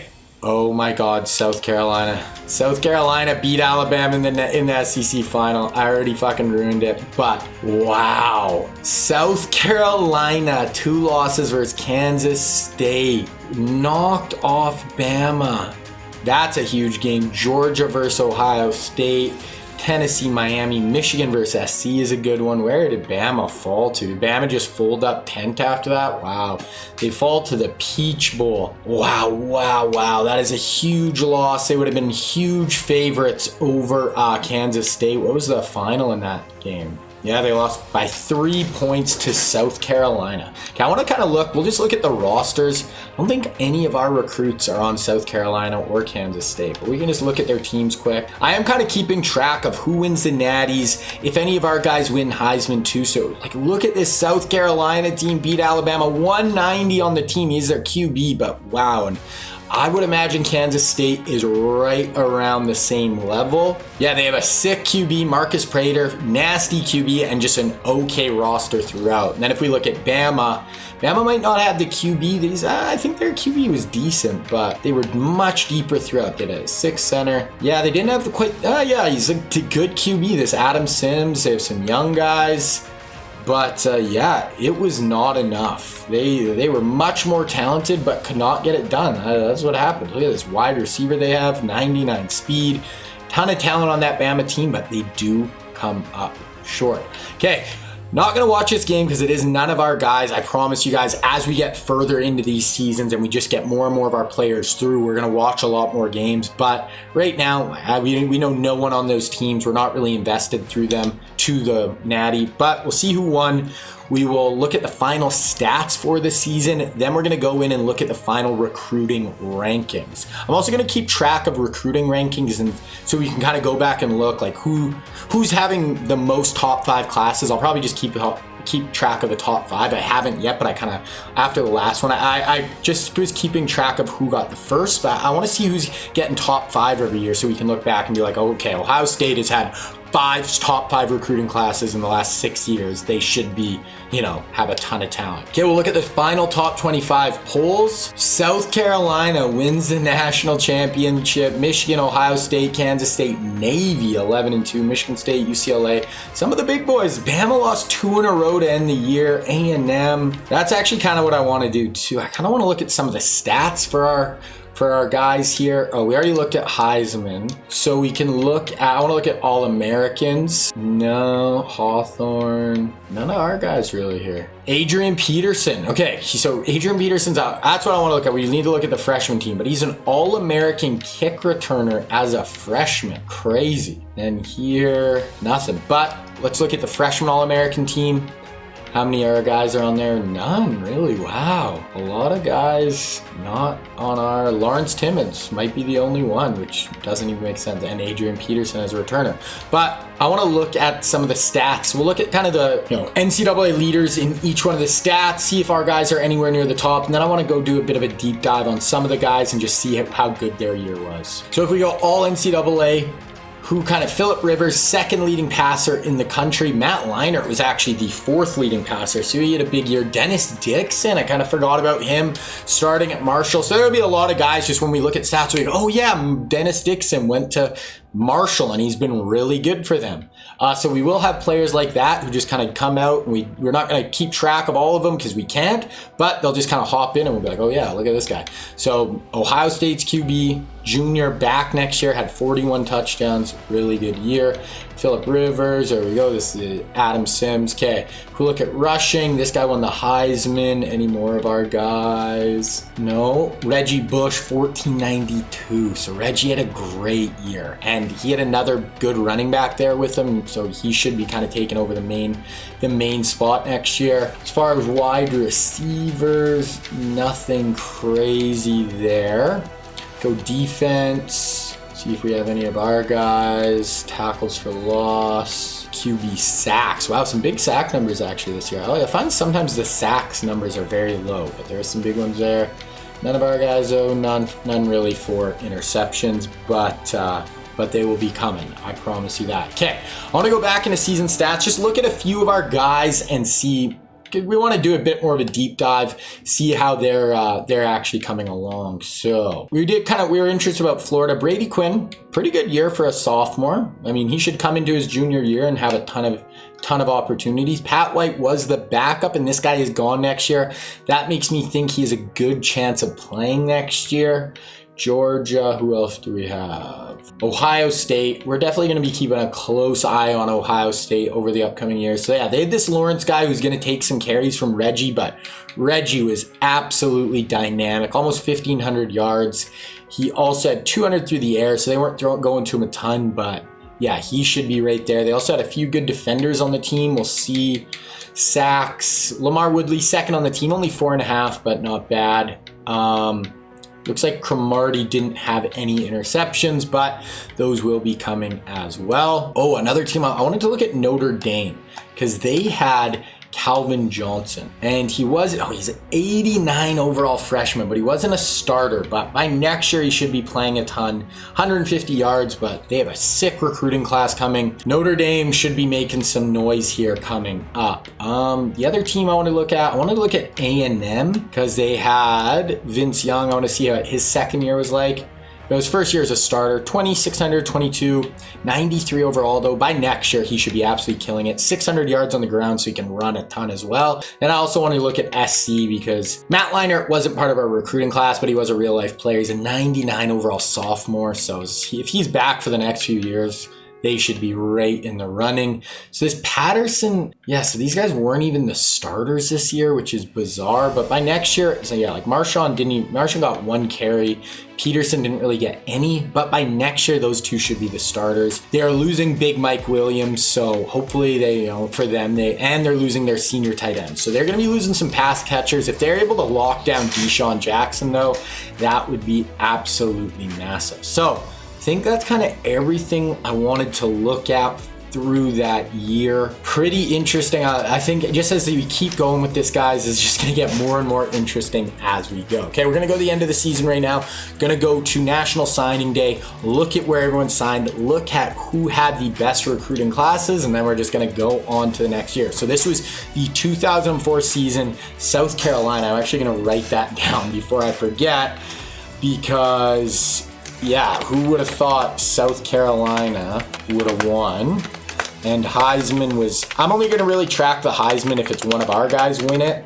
So NA. Okay, here we go. We will sim to National Signing Day. All right, here we are at National Signing Day, the biggest day of the year. This is huge. So we know where the two QBs ended up. We know, I think most of the running backs. Oh my God, Mendenhall went to Notre Dame. Notre Dame. I might have to switch some of them to receivers or something. Like Felix Jones and Steve Slayton, I might have to just say you're playing wide receiver, because you got four or 5-star running backs in a season. I don't know what to tell you, Notre Dame. They're probably going to end up with the #1 recruiting class, but it's like, that's like the worst position to get a bunch of players. You only play one. I don't know. Deshaun Jackson spurs Notre Dame. He goes to SC. That is huge for SC. Mario Manningham goes to Michigan. That is huge. We know they already got Jermichael Finley at Ohio State, so they get Jamal Charles and Jermichael Finley. So they are coming out still looking really good. Michael Orr ends up at Missouri. We know Eugene Monroe was going to go to Georgia. We know Sue went to Georgia. The other big ones, I think we know everyone now. Murray, yeah, Lofton we knew. Yeah, we know everyone, and we know where the two safeties went. So yeah. That is kind of it. We know where all our recruits are. Let's look at the top classes. I think Notre Dame might get it just because of all the running backs, but are they a true #1? Actually, it's USC. Notre Dame's all the way down at 5th. They didn't get as many players, and they're all freaking running backs. They have 4 or 5 stars, and they're all running backs, which is insane. Okay, we'll look at USC. So they got Murphy, Wilson aren't our guys, but they got Deshaun Jackson, who's the #1 recruit in the country, and they got Mark Sanchez, who they say is a 4-star, but he's an actual 5-star QB. So insane recruiting class for USC, really setting them up for the future. Georgia gets Sue and Eugene Monroe. Looks like they get a 5-star wide receiver as well, building themselves out, right? One thing I'm noticing, we have no Bama. Bama is nowhere to be seen, all the way down at the 20th recruiting class in the country. So I don't know if we're going to see that Bama national title run like we had in real life. We're only in 05, so Bama didn't really kind of hit their stride till about 08. But, you know, this isn't a great start for them in this sim. Miami didn't really end up, I think they got one of our guys, maybe not. Yeah, but they had a good recruiting class. Ohio State only ends up with 1 5-star player with Jamal. They get Jermichael Finley, who's really good, and you know, they just got a good overall deep class. Notre Dame ends up with the #4 class, but it's kind of sketchy with all their running backs. But they still have Calvin Johnson too. They're going to be able to run the ball. I might even just move one of these guys at least to receiver, just so we can actually see them play. A&M has Vince Young. They end up with a good recruiting class. None of our guys really. And then Florida ends up with 3 5-stars. 2 of them ours with Ray Malaluga and Kenny Phillips. So looks like they're going to try to build, you know, from the back end and play really good defense. So that is it, guys. That is where we are sitting after the 2004 season. South Carolina wins it. SC is the #1 recruiting class. So far, I really think Ohio State and USC have really impressed me. Ohio State, Jamal Charles, Reggie Bush, those 2 receivers, Ted Ginn and Dwayne Jarrett last year. I don't know if they've got a really, really high-level young QB yet, but just right there, that is insane. USC still has Matt Leinart. They have Mark Sanchez in the wing. They got their Marshawn Lynch, Adrian Peterson. They just got Deshaun Jackson. Oh, and Ohio State got Jermichael Finley, and I think the year before, SC got Zach Miller at tight end. So both teams, like, they're so far who I really, really think have really shown out. But there it is. Now I'm going to make the 2006 recruiting class. We're going into the 2005 season. All right, guys. So here we are. We are starting season number 4. This is going to be the 2005 season, I believe. I was recording yesterday, so this is going to take me many days to record. So yeah, this is the 2005 season. This is going to be the 2006 recruiting class. So South Carolina won last year.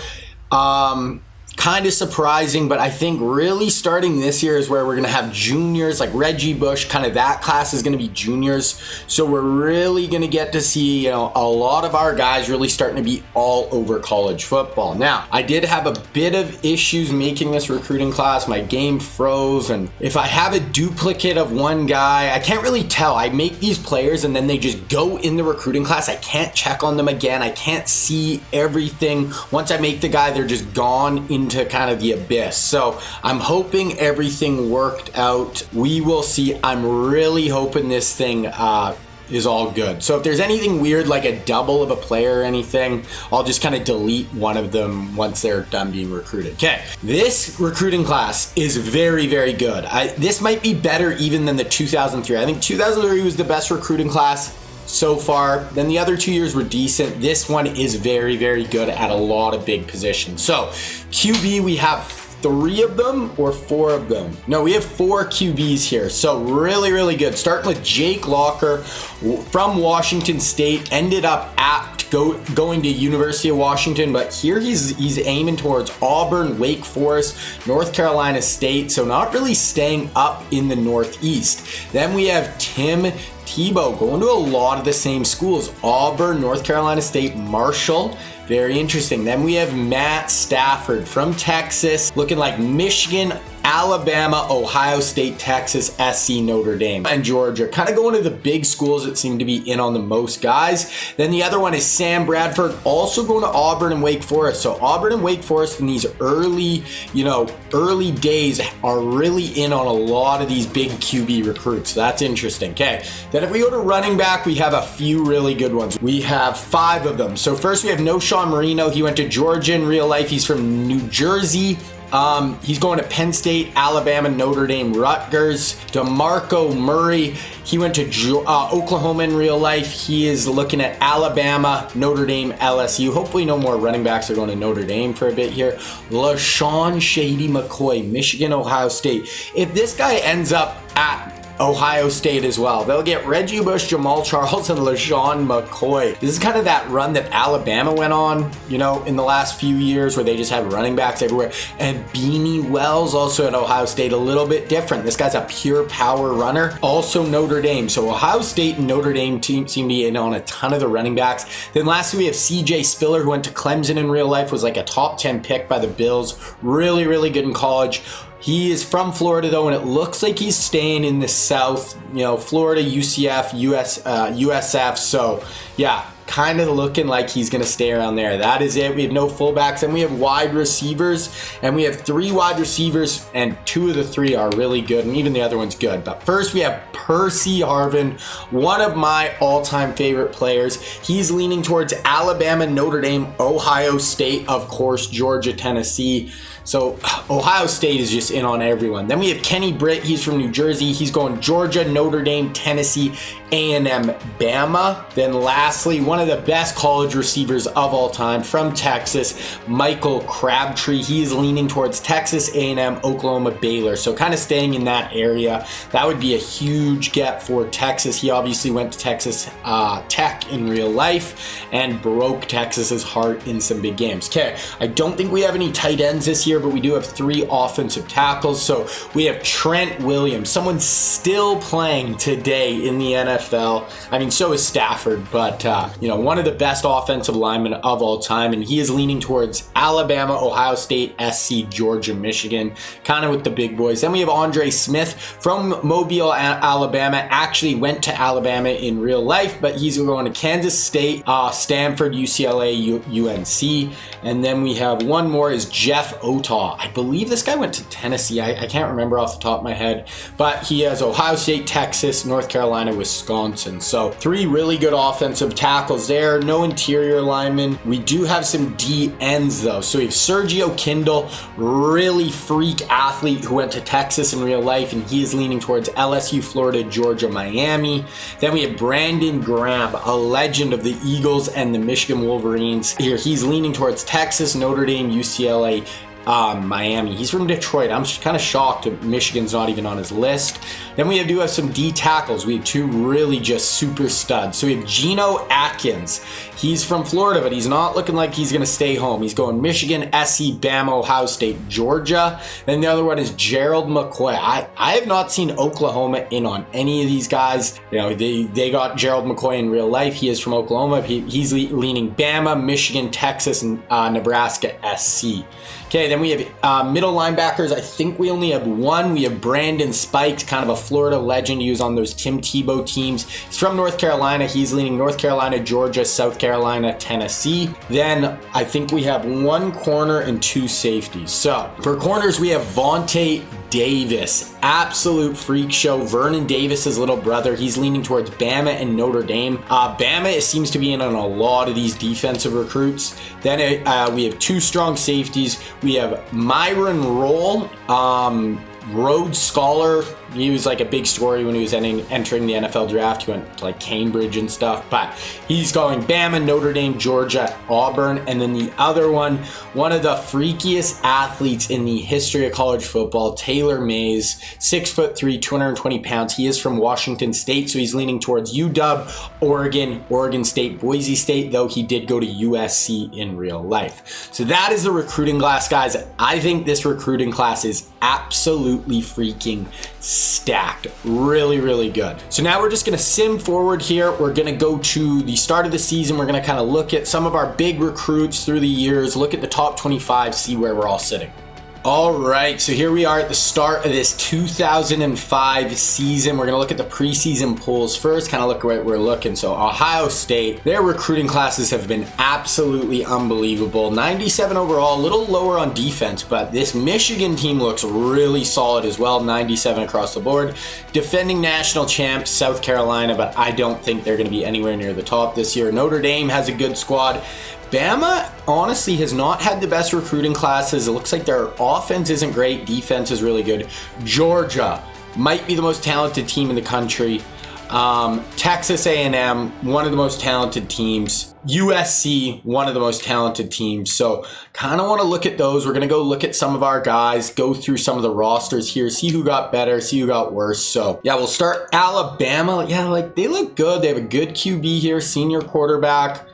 Good safety, but I don't know. I don't know if they have enough offensively. They have, I think they only really had the two guys the 1 year. They had Mario Williams, who as a junior is a 92 overall, should be really good. And they have Cedric Ellis, 92 overall, All-American type level player. So we have some guys on their D-line who should make some noise. Okay, what else? Who else did we want to look at? Definitely Georgia. I want to look at Florida because we have that QB battle. They have Brady Quinn and Jamarcus Russell. Brady Quinn is still ahead of Jamarcus. I don't think Jamarcus is really going to play his whole career, so that's a little unfortunate for him. Florida State, Pat White is not the sophomore. This Donnie Martin got 2 overall better than him in the offseason. That's unfortunate. Pat White is not going to be starting for Florida State. Okay, I want to look at this Georgia team. So they have a good QB, good run. Oh, just okay. I don't think they've got any of our receiver recruits. I think, who did they get? They got Ndamukong Suh this year, who's an 88 overall true freshman, going to be playing on the inside. I don't know if they've got a ton of our other recruits, but they look very good. John Sullivan, the center, he's there. And I think they got our left tackle. Yeah, and they got Joe Thomas. So they have a great O-line with Sullivan, Thomas. They get Ndamukong Suh now. They have a really, really big, deep, strong team. So they look like they might be the class of the SEC this year. Michigan seems to, I don't know a ton of recruits of ours who went to Michigan. I've been putting stars by a few guys just so we can, they got Malcolm Jenkins, Robert Ayers, so 2 young guys, a freshman and a sophomore. But none of our guys are really kind of the linchpins of their team this year. Notre Dame, I definitely wanted to check. So they have Dante Whitner. So he was in that 2003 recruiting class. They have Vernon Davis from that 2003 recruiting class. They have a sophomore, Calvin Johnson, who's a 94 sophomore, 6'5" receiver. So they have some beasts in our recruiting class. We're definitely going to be following close with them. Like, have Vernon Davis and Calvin Johnson as your 2 just weapons on the in the pass game. Who's their QB? Do they have? Oh, they don't have a great QB. That could hurt them, but man, they have some uber talent. Okay, Ohio State, Reggie Bush, 99 overall junior. They have a 97 overall QB. Antonio Cromartie, one of our corners, 95 junior, 94 DN Lamar Woodley. This team looks stacked. Ted Ginn Jr. as a sophomore is a 90 overall. And so yeah, Dwayne Jarrett and Ted Ginn Jr. are their two starting receivers. They have Jamal Charles as the backup to Reggie Bush. They have Antonio Cromartie, like we said.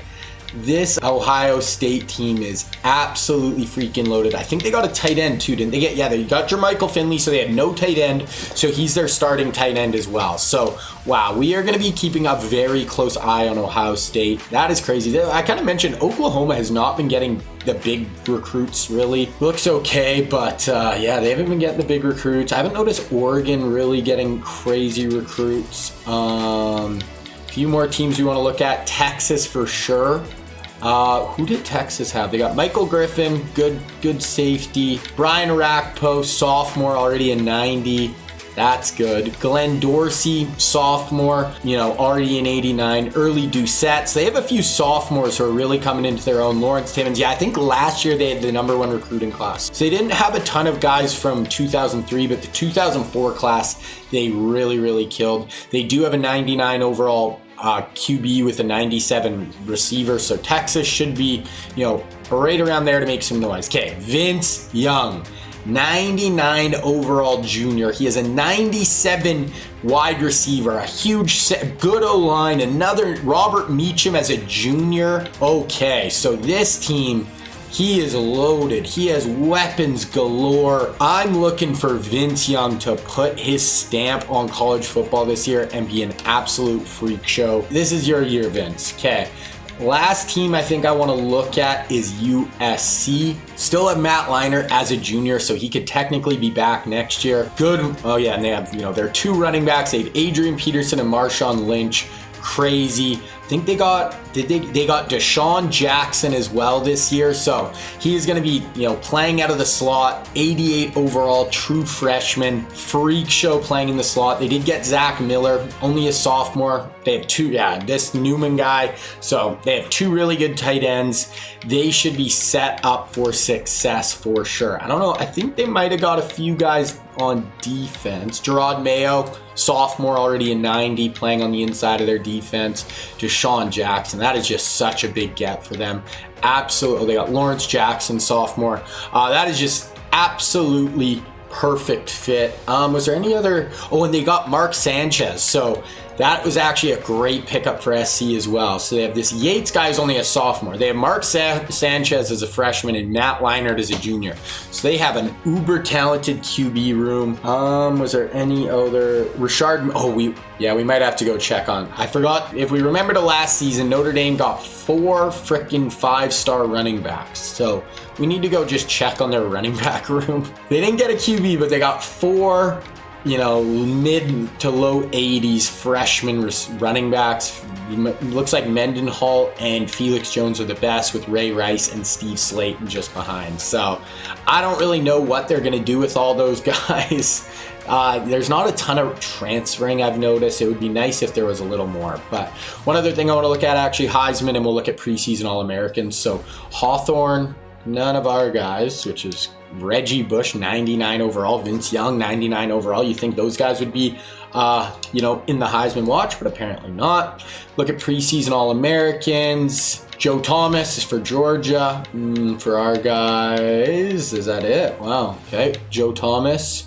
I mean, I don't know how Vince Young or Reggie Bush aren't preseason All-Americans, guys. Come on. These are two of the best players. Gerard Mayo there. Kind of weird that we don't. Oh, LaRon Landry. Haven't seen a lot of him. He's at A&M. Good junior player there. AP, still it's a returner. So that is kind of the early outlook on this 05 season, guys. We're going to now sim just to week 9 here. Sim through week 8. We'll look at recruiting. We'll look at kind of what teams are really coming to the top of the standings and who's kind of falling short. All right, so here we are. We simmed through week 9. We're going to look at recruiting first here. So this is huge. Okay, so Jake Locker is locked in, going across the country to North Carolina State.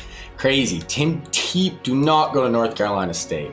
We don't need Tim Tebow and Jake Locker there. Auburn, Wake Forest. Okay, kind of like smaller schools. Stafford, Texas, or Ohio State. Whichever of those 2 teams gets him, that is going to be massive. If Ohio State is able to get Stafford, I mean, they are just going to be set up for success. Sam Bradford is leading towards Auburn. Was Tebow second to Auburn as well? No, it was Wake Forest or Auburn. So I think Stafford, that pick is just going to be so freaking massive. Okay, no Sean Marino looking like Penn State or Rutgers. DeMarco Murray looking like Bama. Do not go to Notre Dame, DeMarco Murray. LaShawn McCoy. If he ends up at Ohio State, that would be crazy. And then Beanie Wells already locked into Ohio State. So Ohio State is turning into running back U. I mean, Notre Dame's kind of crazy, but they've already got Reggie Bush, then the next year Jamal Charles, then next year Beanie Wells. There might be one more in there as well, and might get LaShawn McCoy. So they are just spread out. And okay, Percy Harvin locked in, Georgia Bulldog. Wow, crazy. And Kenny Britt.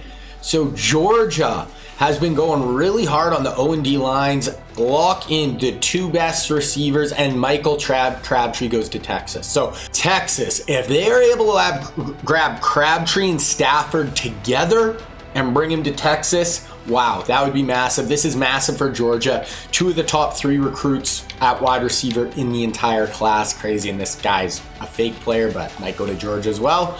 No tight ends. We had 3 tackles. We have Trent Williams going to SC Ohio State. Whoever gets Trent Williams out of those 2 schools is going to be super, super happy. Andre Smith looking like he's going to go to Tulane, maybe, but looks like UNC is the number 1. Then Jeff Otaw is looking like maybe Texas, maybe Pitt, but most likely the Ohio State. So that could be interesting. If Otaw goes to Ohio State, that might really flip Trent Williams to SC. We will see. Okay, D-end, Sergio Kindle is going to the U. They haven't been getting a ton of our big recruits, but that's a big get for them. Notre Dame, trying to get Brandon Graham, keep him in that Northeast. I actually really like that fit. I could see it. I think it was just those 2. Then we have our middle linebacker, Brandon Spikes, and he is locked in at UNC. So staying home, like that fit, going to be the captain, middle of their defense. Then we have Vontae Davis, looking like Georgia, maybe Tennessee, but Georgia. 3 big 5 stars already. Then we have our 2 safeties. We have Myron Roll, who is locked in at Notre Dame. That is a big get for the back of their defense. Then our other big one is Taylor Mays, who's looking like UW or Boise State. I'm kind of hoping UW there. Stay home, stay in Seattle, but we will see. So that's kind of where everyone's leaning. If Texas is able to get Stafford and Crabtree, that's like a game changer to me. That would be absolutely massive. Okay, gonna look at the top 25, see who's kind of playing well. Ohio State, we have a ton of unbeaten teams. Ohio State, Michigan State, Tennessee, Auburn, Penn State. So a lot of Big Ten teams there. Alabama 1 loss, Cincinnati undefeated. Georgia 3 losses for the Bulldogs. That is crazy. A&M 7-1. That is what I like to see. 5-1. I want to see Vince Young killing it. So Texas 5-1, Miami 5-1, Michigan 5-1, USC only 1 loss. So we have a ton of really good teams. 0-1 losses. This is anybody's ball game right now to get to that natty, get to those big bowl games. Right now, Texas A&M running back. That makes me think they're not throwing. So Reggie Bush, Dennis Dixon, 2 of our guys in the Heisman chase, but this makes me think that A&M is not throwing the ball an absolute ton. I don't want to get too in the weeds here, but I do want to just look at a little bit, maybe even A&M. I just kind of want to see what Vince Young is up to. They're 7-1, but their running back is at the top of the Heisman chase. So that makes me think that they're not throwing the ball a ton. 1,500 yards, only 1 interception. Only throwing 200 yards a game, I'd imagine. He's also adding another 58 on the ground. But this O'Neal guy's playing really well, toting the rock. Receiving, who's their big Robert Meacham doing well for them as a receiver, second leading receiver on the team behind this Stephon Gilmore, maybe his little brother or something. Actually, maybe his big brother. But yeah, so that's interesting there. I want to look at Ohio State just because they have and I kind of want to look at Notre Dame. So, oh my God, look at their QB has a 215 QB rating. That is insane. Insane. That might be like a record. Then Reggie Bush kind of splitting carries, but when he touches the ball, he's an absolute freak show. It's almost 100 yards a game. Jamal is actually getting some run. 3 touchdowns, another 30 yards on the ground for Jamal a game.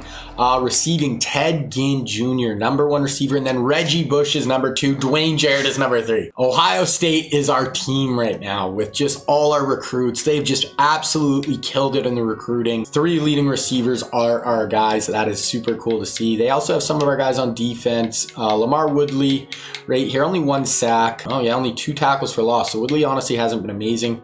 Cromartie, no interceptions, but obviously a lockdown corner for them on the outside. Okay, so that is super interesting. Is there any other things I want to check? I think that is it. Now we are just going to go till conference championship weekend. If there's a big conference championship game, we'll definitely hop in and take a look at it. All right, so here we are, conference championship weekend. Let's take a look at the recruiting once again. Okay, so there's already... Okay, Jake Locker, we knew North Carolina State. Tebow, do not go to North Carolina State. Why? One of you is just never going to play. Matt Stafford, Spurs, Texas. They were right in the running there, going to the Ohio State. Ohio State is killing it. They have been the team that I think is just recruiting the best overall. Bradford going to Auburn, Wake Forest. I mean, I kind of hope he goes to Auburn, playing a little bit bigger of a school, but go wherever. Texas does get this 4-star, Brandon Cooper, not one of our guys. So Texas does get a good QB, but not kind of one of the prizes in my opinion.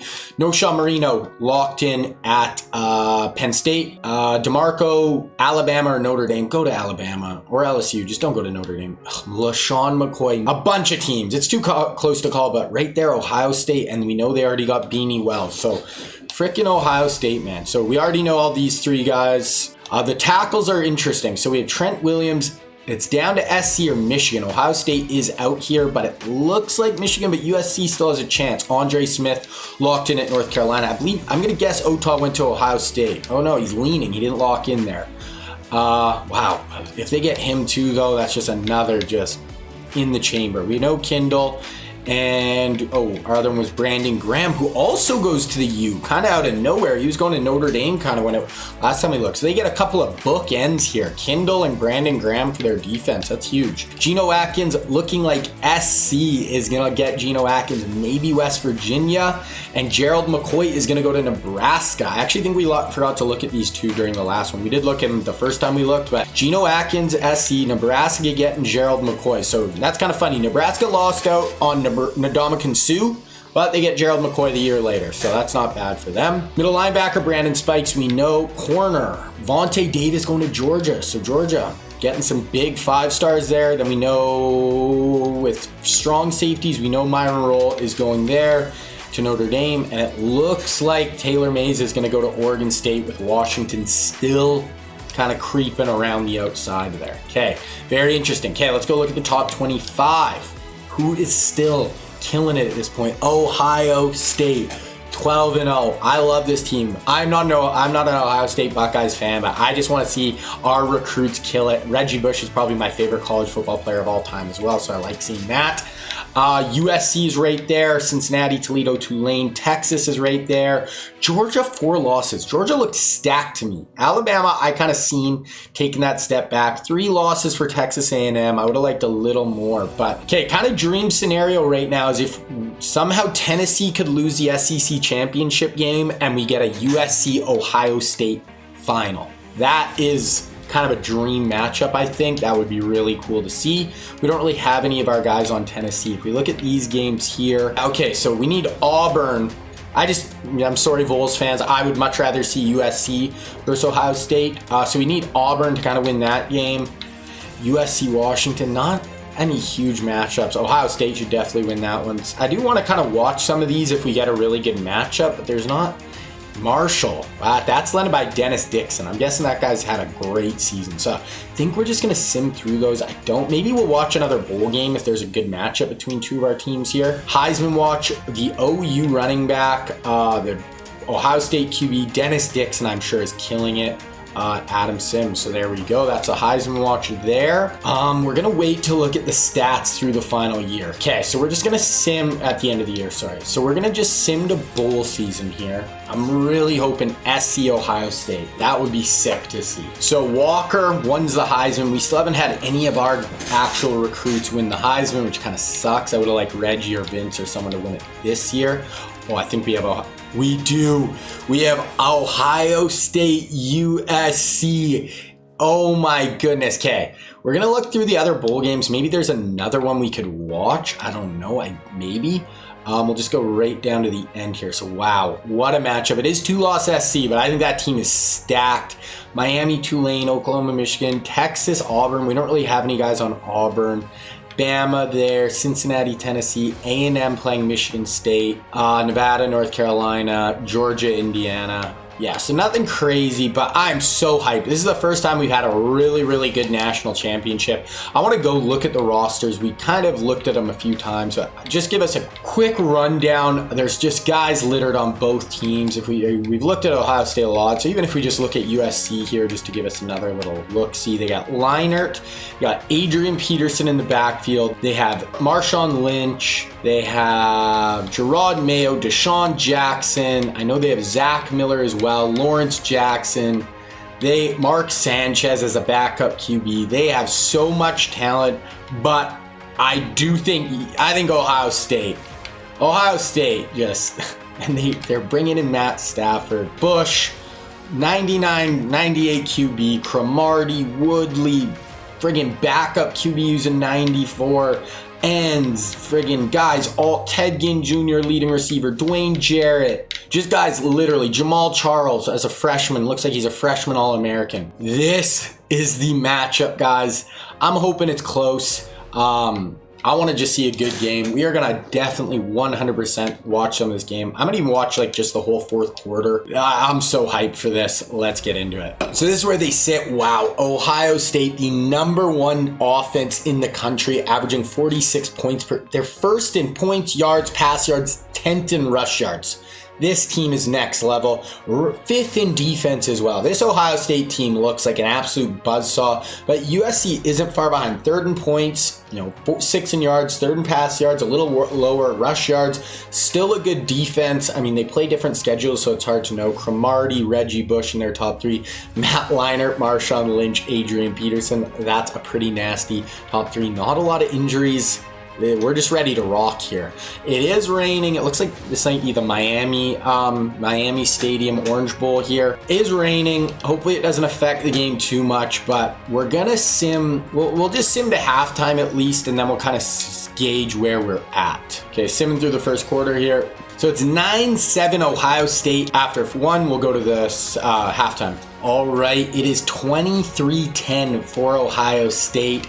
They do have a bit of control of this game, but we will see at 30-10. It looks like Ohio State is just a little bit too much, but USC is driving here, but they're stuck 27. Looks like, Ohio State was just a little too much. Here's Matt Leinart with Adrian Peterson behind him. They are going to hand it off to AP, who tries to break a tackle. We're going to watch at least this drive, and maybe we'll watch one Ohio State drive, even though it's not really the closest game, but I wanted to watch some of it. I wish it would have been close at the end, but this Ohio State team was, from the jump, the best team in the country. And I think this will be the 2nd national championship in 3 years. I'll have to look at my notes. Matt Leinart gets absolutely dropped. Wow. But yeah, this Ohio State team looks like, and they just keep getting recruits. Looks like they are going to be an absolute buzzsaw for years to come. 3rd down here. If they score, you never know. Leinart drops back. Ton of time. Got to get rid of it. He's running. He throws it backwards, and it is 4th and goal. Okay. So Leinart, 2 interceptions. Looks like they just, kind of came up short when they needed it. Oh, they were able to score. I thought they were going to kick a field goal. So they do score there. We'll watch one Ohio State drive. Maybe if SC stops them, we'll watch a little bit of SC as well. They got a split back look here. Should be Reggie Bush as one of those running backs. Yep, right there. Fake to Reggie Bush. Throw it deep down the field to their... Ooh, who was that? Wow, 24 deep down the field. I don't think that was any of our guys, but wow, that's a huge pickup. That might have been the other running back. Oh, that was Jamal Charles. Jamal Charles for 32 yards up the seam. They have Reggie Bush and Jamal Charles in the backfield right now, guys, with Ted Ginn and Dwayne Jarrett on the outside. Yeah, I think this team has some talent. They're bringing in Matt Stafford next year as the top QB. Handoff there. That might have even been Dwayne Jarrett. Yeah, that was Dwayne Jarrett for an 11-yard rush. Guys, this Ohio State team is going to be good for a long time. If they get Reggie Bush back next year, oh my goodness. Okay, QB drops back, drops it out to Reggie Bush in the flats, picks up yardage. They're just going through this SC secondary like nobody's business. I cannot get over this Ohio State team and the recruits they just keep getting. I think they got another. Oh, and they got the Beanie Wells, and they might get LaShawn McCoy. So yeah, didn't get any of the receivers this year, but wow. Okay, little triple option. Get out to Jamal Charles. They have Reggie Bush. They're doing split backs with Reggie Bush and Jamal Charles, guys, and running triple option. I think this team might be pretty good. National championship against this stacked SC team. This SC team is loaded in talent, and they're taking it to them here. This is going to be Jamal Charles in the backfield again. This is Jamal Charles drive, guys. He got like a 12-yard carry, a 35-yard catch. Jamal Charles and Reggie Bush. I can't get over that. Like, it's literally, even if Reggie's back next year, they'll have senior Reggie Bush, sophomore Jamal Charles. He'll graduate. They'll have junior Jamal Charles, and they might get LaShawn McCoy. Oh my God, and they're just running a little inside read option with this QB who's been an absolute freak show this year. I think maybe could have won the Heisman. That is going to do it, guys. I'm not even going to watch anymore. This is a bloodbath. This Ohio State team, USC scores late, but it isn't going to matter. USC got some points at the end, but Ohio State wins it. This, I believe, I'll look at my notes right now, but I think they won the Natty 2 years ago. So they won it the first year. They won it 0-2. Then Texas won it. South Carolina won it. So this is going to be their second national championship in the sim. I'm definitely going to be keeping track of natties, stuff like that, guys. Kind of, we can see who, is any team going to be able to kind of do the Alabama thing? Maybe Ohio State can win 6 natties by 2023 and kind of redefine college football. It is looking like they have a chance, guys. Matt Stafford coming in, absolute freak show. Receivers, running backs, tight ends. They got Jermichael Finley. We didn't even see him at all this game. 5-star tight end. It is crazy. Okay, so this is their Oliver Young guy, senior, 5'11", 342, 4 touchdowns, freak. Reggie Bush, 140 yards. Could be his last college game ever. I hope not. QB runs for 30. Jamal Charles, backup running back, killing it. Reggie Bush, 51. Ted Ginn. Jermichael Finley added 2 for 27. Go to USC. That's got to be disappointing for them, but they have a ton of talent. They're going to be right back in it next year. They have Deshaun Jackson, got 70 yards. They still are going to have Adrian Peterson. They're only sophomores, Adrian Peterson and Marshawn Lynch. AP was only able to go to 79. Matt Liner is only a redshirt junior, so he could be back next year. There is no reason we couldn't see a rematch of these two teams next year, and we never know what is going to happen. But, wow.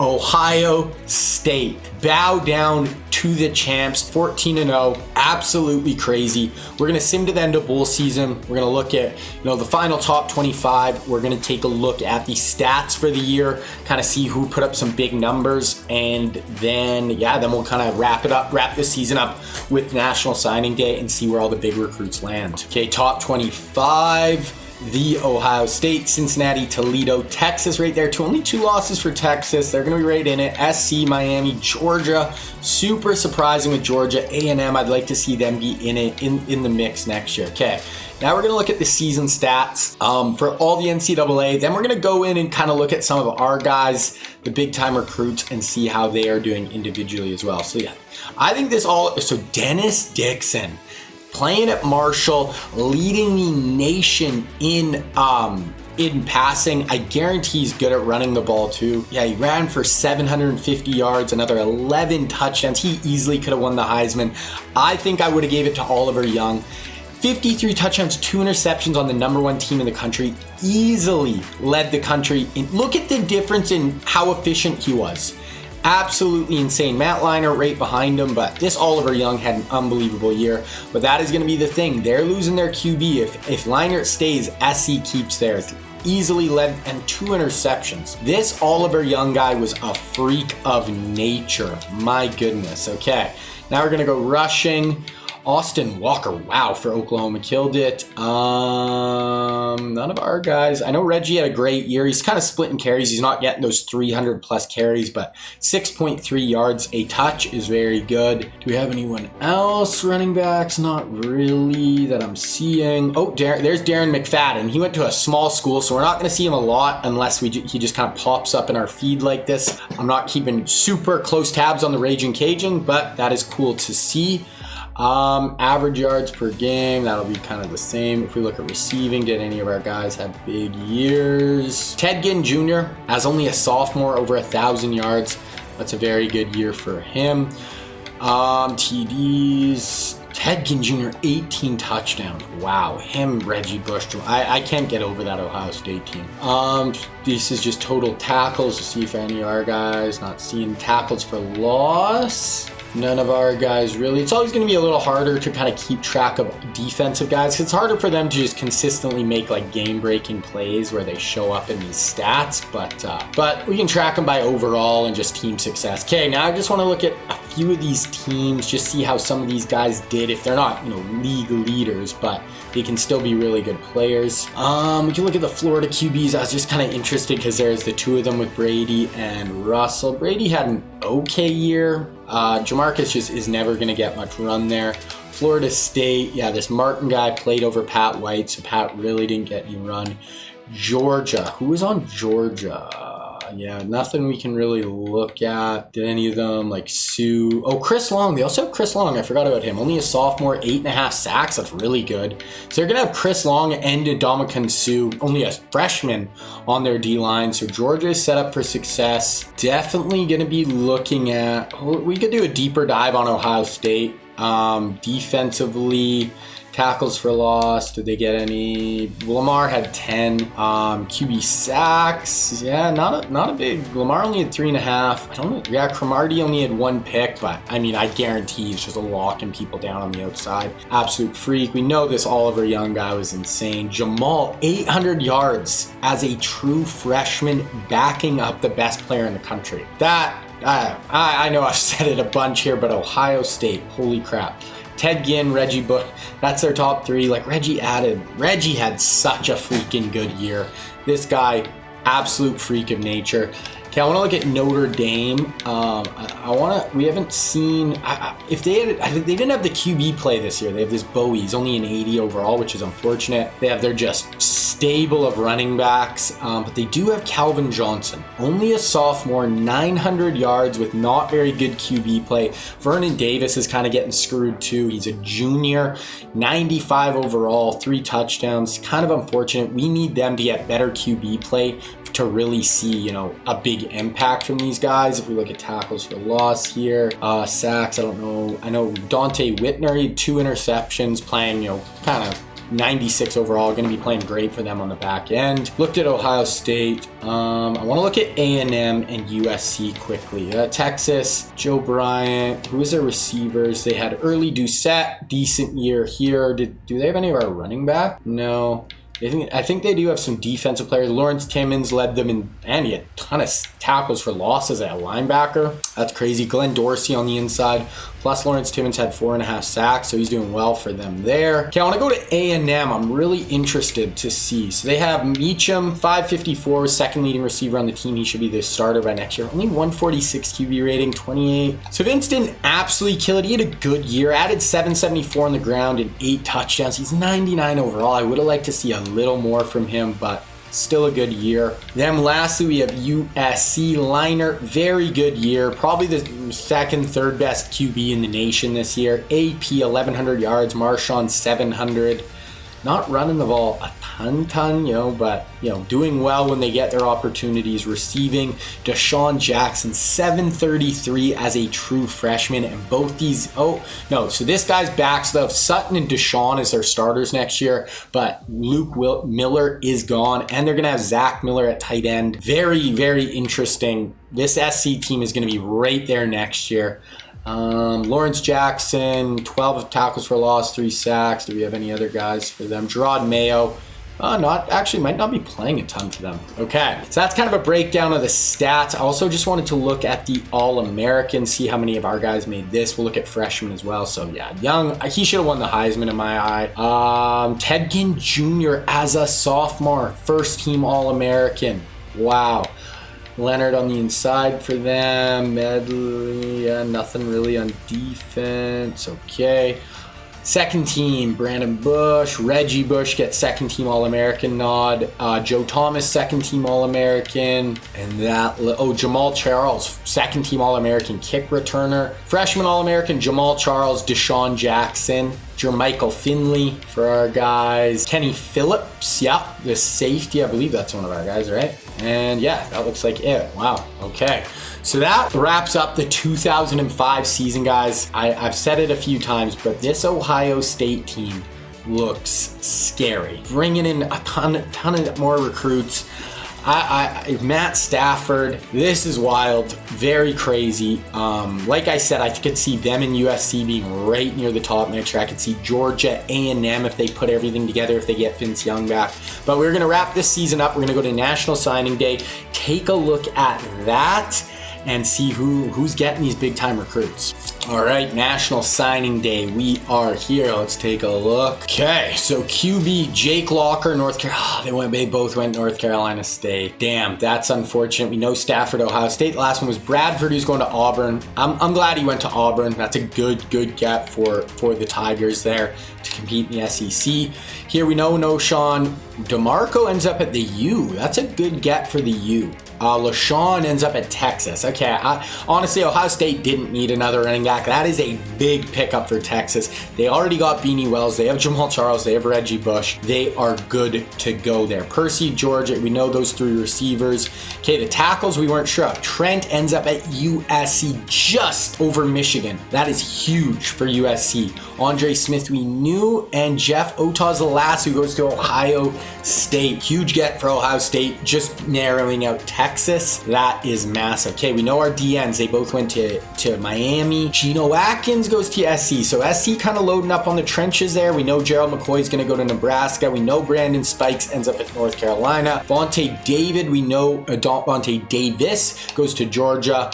Then the last 2 were the safeties. We know Notre Dame. And the last one was Taylor Mays, who does end up at UW, which is kind of where I wanted him to end up. A little bit bigger than Oregon State. Okay, top classes. This is huge. Who ended up with the #1 recruiting class? USC. Only 2 5-stars, 11 4-stars. By far the most. 22 overall recruits. Very good. Then we have Georgia, A&M, Michigan, Miami. No Ohio State. Ohio State, they only got 16 recruits. A lot of 3-stars. I was thinking because they got Stafford, but I guess they missed out on some other guys. So Ohio State didn't really turn that natty into the best recruiting class possible. Miami, this is a very good recruiting class for Miami. Haven't seen a ton of them in the top recruits, so that is big. Georgia, A&M, Texas. Georgia leads everyone with 4 5-stars, then Miami 3. That is huge for Georgia. So we can go take a little bit of a closer look. So they get Trent Williams and Geno Atkins. That is huge. They have a ton of skill talent. Loading up with 2 big guys on the trenches there for USC is massive. Georgia kind of did the opposite. They've had so much trench help. They needed some skill positions.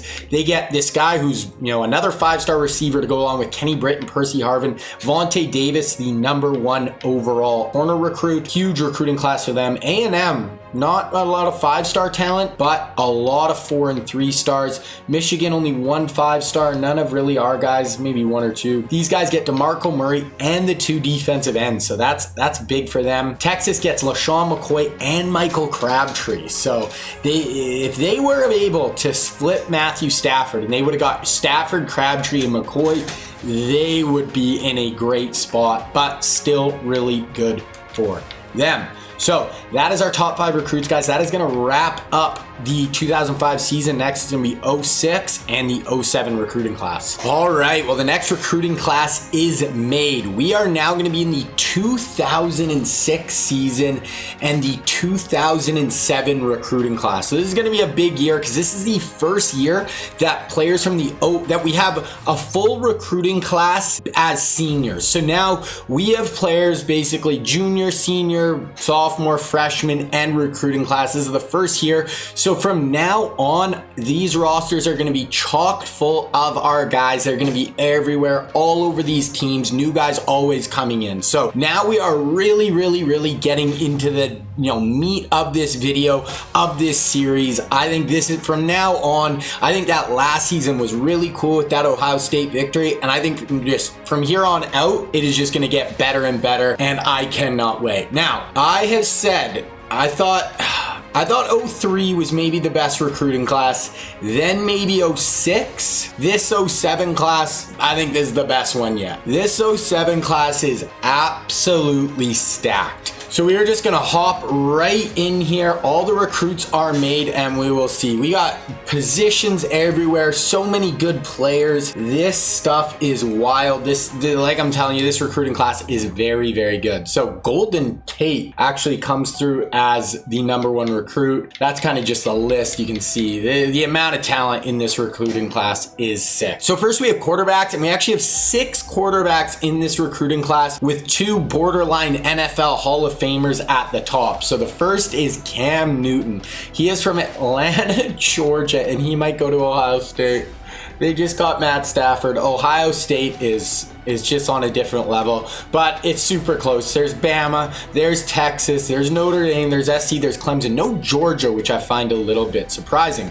Then we also have Tyrod Taylor. He is from Virginia. He is leaning Bama, Ohio State, SC, Auburn, Notre Dame, Texas. Then we have Russell Hustle Bustle Wilson. He is leaning Tennessee, Kentucky, Vandy, Virginia, Va-Tech. So more kind of the mid-range schools, not going for the super high ones. Then we have Jimmy Clausen, a California kid. He's leaning SC, but he also has Texas, Florida, and LSU, really looking at the big time schools.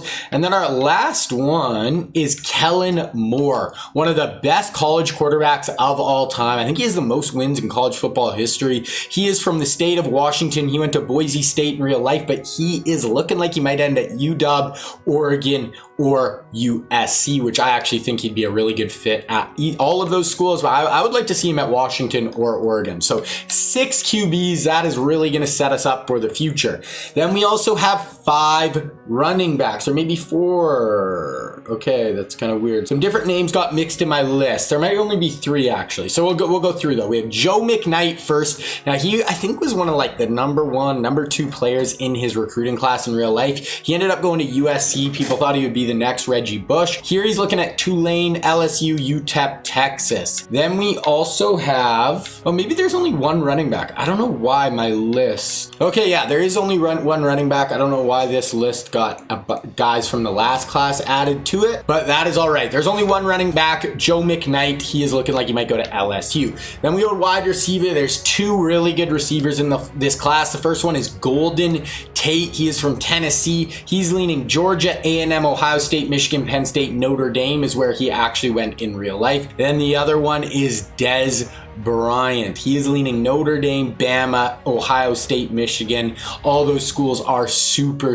tight. So not going to any of the Texas schools, which is kind of surprising, but Notre Dame is in on some of these guys. They have Calvin Johnson right now as well. Then we have 2 dynamic, unbelievable tight ends. The first one, arguably the greatest tight end of all time, Rob Gronkowski. He is leaning towards Penn State. They are losing Vernon Davis. This is his last year there, so he would just step in and replace Vernon Davis, which would be pretty sweet for them. Also, Syracuse, Tennessee, Michigan, Ohio State, Notre Dame. Then we go down to Aaron Hernandez, his teammate on the Patriots. He's leaning Notre Dame, loves these tight ends. Bama, Tennessee, Florida, Georgia, LSU, Auburn. So that's kind of where we're looking for the tight ends. We have 1 tackle. It is Brian Beluga. I think it's Balaga actually. And he is going Kentucky, Illinois, Wisconsin, Northwestern. So very good there. If we go centers, we have Steven Wisniewski, really good center for a long time in the NFL and really good in college as well. He's leaning Ohio State, then Oklahoma, Michigan, Texas, Nebraska. Then if we go defensive ends, this position is absolutely stacked. First, we have Carlos Dunlap. He's a Florida legend, played for Cincinnati Seahawks, Kansas City in the NFL. He's South Carolina, Georgia, Bama, LSU, Auburn.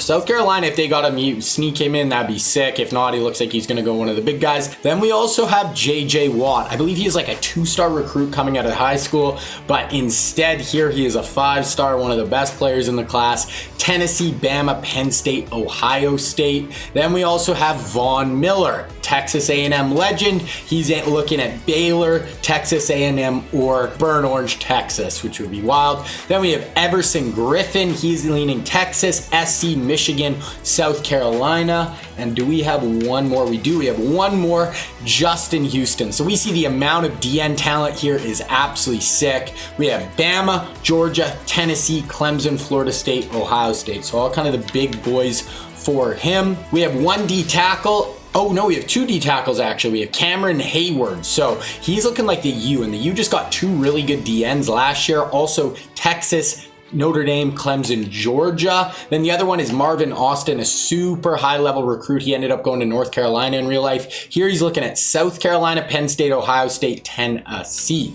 Okay. Then we don't have any linebackers, I don't believe. So then we go down to corners, and we only have one, but he is a stud. He is Joe Hayden. He's the number 4 player in the whole class. He's looking at Penn State, Tennessee, Notre Dame, South Carolina, Kentucky. He went to Florida in real life. He was on those really good Team Tebow teams. Then we have 2 unbelievable safeties. First, we have Earl Thomas from Texas, and he's actually leaning Notre Dame. Then we have Bama, Florida, LSU, Auburn, Ohio State, Nebraska. Then nasty safety Eric Berry. He's from Georgia. He's leaning Mississippi State, which kind of come out of nowhere. Texas A&M, Ohio State, Missouri, Tennessee, Kentucky, or Bama. So there is that class, guys. It is star-studded. The amount of talent in that class is kind of insane. Defense, offense, skill positions, corners, safeties, kind of has it all. NFL Hall of Famers, multiple of them, just really, like honestly, I think I would guess maybe Earl Thomas makes the NFL Hall of Fame, JJ Watt does, Von Miller does, Dez Bryant, no, and maybe Russell. There could be 5 NFL Hall of Famers in that class, which is crazy. So that one is going to be super cool, super interesting to keep track of. Okay, so now we are going to get into the season. So I'm just going to sim ahead. We're going to look at the top 25, look at some of our overalls, look at who are the teams to watch in this 06 season. All right, so here we are at the start of the 2006 season. We are going to look at the top 25, and the number 1 team in the country right now is the defending national champions. I agree. This team is so freaking loaded. We are going to look at all these teams, look at their rosters. Then we have SC. So these were the 2 teams that met in the national final, the national championship game. We have Georgia in at 3. We have Texas, who has a ton of talent. A&M led by Vince Young in his senior year, if he didn't leave for the NFL. We have Miami, who doesn't look just overall wise quite as talented. Tennessee actually looks very good. Clemson looks very good. Michigan looks very good. North Carolina, Penn State, Colorado, as we kind of go down. So to me, Ohio State, USC, Georgia, Texas A&M, and then Michigan. Those look like the teams to me that, really have a chance of doing something special. Okay, if we look at Heisman watch, Reggie Bush is in second. And Dennis Dixon, who's a freak at Marshall. Crazy get for them. I actually want to look at the preseason All-Americans as well. Dennis Dixon is the preseason All-American QB. Ted Ginn Jr., preseason All-American right there at tight end. No. Joe Thomas in at left tackle. John Sullivan, the 2 offensive linemen. 299s for Georgia on their O-line is nasty. On defense, Kenny Phillips, that's really the only one. I think, is Kenny Phillips even one? I don't know why I'm blanking on him, but I think it is. Then if we go second team, we got Matt Leinart and Reggie Bush right there. That's kind of it. Then if we go, oh no, there's no freshman All-American team. So we are good there. Okay, now we're going to go through and I want to look at some of these rosters, just see some of these teams, and just see how some of these guys are progressing. So Alabama isn't kind of super highly ranked. They do have Mario Williams in his senior season and Cedric Ellis. That was two of our guys from the first year, but honestly, they haven't been getting those incredible recruiting classes to keep filling in. They haven't really locked in those recruits, so Alabama is kind of falling off a little bit. You can look at Florida. This is so Brady Quinn actually ended up leaving, so we are going to see a little bit of Jamarcus Russell for his senior year, but hasn't really even progressed like you'd want to see. What about at Florida State? They have Reggie Nelson. Donnie Martin is the starter over Pat White. So Pat White is basically never going to play. Reggie Nelson, they got a freak in at free safety, but okay, Georgia, Joe Thomas and John Sullivan leading up front. They have a 97 senior quarterback. They have a 96 wide receiver, Ernie Sims, a 96 middle linebacker. Chris Long, only a junior. Ndamukong Kongsu, only a sophomore and just going to dominate in the middle. Eugene Monroe, great right tackle. These guys have so much. Oh, and they got Percy Harvin right. They were able to get those two wide receivers this year. I think it was Kenny Britt and Percy Harvin. Britt is only an 81, so he may be more of like a junior before he'll play a lot. Percy's going to be starting this year in the slot for this Georgia team. So that is such an amazing get for Georgia. Add some dynamism to their offense. Look at Miami. They're in the running. They got Keith Rivers, good off-ball linebacker. They were able to get a few recruits. DeMarco Murray, good freshman running back. They got a pretty good freshman class. They got those two DNs, but they're in the top 10, but I don't think they're going to really make that much noise. Then we look at Michigan. They have a really good team, but not a ton of our guys. They have Malcolm Jenkins on the back end. Like they got Mario Manningham, only a sophomore, an 87. That's a good player.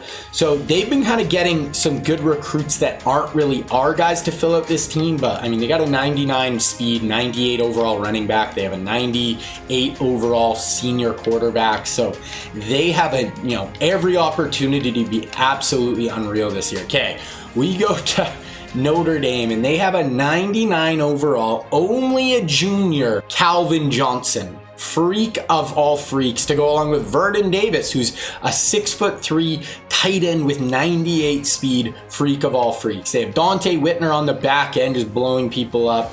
Bunch of other talent on this team. Now the one weakness, they have Mendenhall, they have Felix Jones, all those running backs, Ray Rice, but QB is their weak point. They have a senior, and they have not even really recruited studs. They have Calvin Johnson, Bowie will be okay this year. Then even next year they have Beach, but he's not going to be that great. Luckily, they do have just a stable of sophomore running backs who can tote the rock.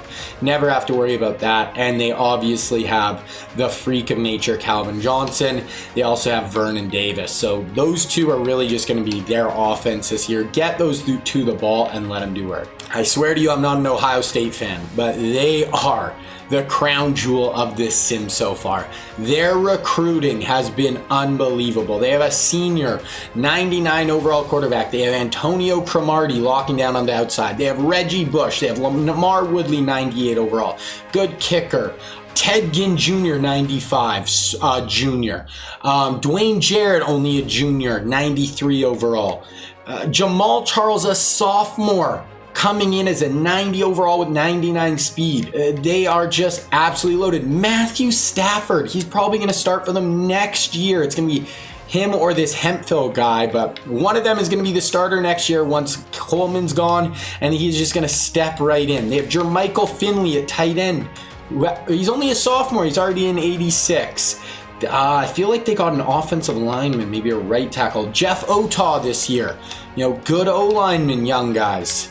DNs, they had, I don't know if they've got any D tackles of our guys, but, just talent all over the field, across the board, everywhere. Secondary, they have two good, strong safeties. Play one of them at free safety and you're going to be fine. So Ohio State should be in the running once again. Penn State has got some good guys. Chad Henne, we haven't really looked at him, but he's the starter there. They have Fred Davis at tight end. So, you know what? Penn State has actually recruited pretty well. Also, Tennessee is right near the top of the rankings. They have a good good running back, good players overall, none like super talented, none of our guys, but okay, Texas. It's another team I think could do some damage this year. They've kind of actually recruited really well on the defense. They got Lawrence Timmons, Arakpo, they have a good right tackle, Glenn Dorsey along their D-line, Early Doucette at wide receiver. Who's their QB this year? They got Miller, he's only a junior, so you know what, they're in a good spot there. They were just able to bring in LaShawn McCoy, so they're gonna have this Lewis for a few years, then Shady will be able to step in. They have Early Doucette, and they were able to get Crabtree. That was the other guy. So next, they have a lot of junior talent at wide receiver and one senior, but so Crabtree might not even really get to play very much till he's a junior, but 87-year overall freshman, that is very nice to have. Texas definitely has a very good squad. Now I want to look at A&M because they have Vince Young. He hasn't been unbelievable stat-wise, but he has all the talent in the world. He's a senior with Robert Meacham, another guy from his recruiting class that came in with him. Also LaRon Landry on the back end, not one of our guys, but Kim Burrow, good wide receiver too. Good running back here. They have all the talent in the world on offense. They should be able to put up points and make noise. 98 speed for this running back too. So I don't know how good they're going to be defensively, but offensively, A&M should be incredible. I want to see one just break it down, unreal year for our man Vince Young. Then we go to SC. I think Ohio State and USC are the two title favorites. We have Adrian Peterson, Matt Leinart, Marshawn Lynch. If you look, 99 QB, they have Mark Sanchez in the wings. He's just going to come in as a junior, probably be a 95 overall, and they're just going to be ready to rock again. They do got to think about, getting a new recruit in after him though. Then they have Adrian Peterson and Marshawn Lynch. Both juniors, both going to be, at least one of them will be back next year. They do got to actually recruit some running backs. It's probably hard to bring in guys when you have AP and Marshawn Lynch. They have Deshaun Jackson, only a sophomore, in at wide receiver. He's bar none their best wide receiver. They haven't really recruited a big time wideout other than him, but that is all you need. They have Newman. They have two junior tight ends who are really good. They have three junior tight ends that are really good. They are absolutely stacked. We'll look through the rest. A little bit of hole at safety. Safety is not great. Yeah, okay, so this may be their secondary isn't amazing. Good linebacker in Gerard Mayo, another good linebacker in Sullivan. So their front seven, they have Geno Atkins, young guy on the inside. They should have Lawrence Jackson. So their front seven looks good. They also were able to get Trent Williams this year, who's going to start as a freshman. Good left guards, a really good O-line here. All over the board, they are stacked, but the DB secondary might be an issue. Okay, so that is kind of the big standout teams right now.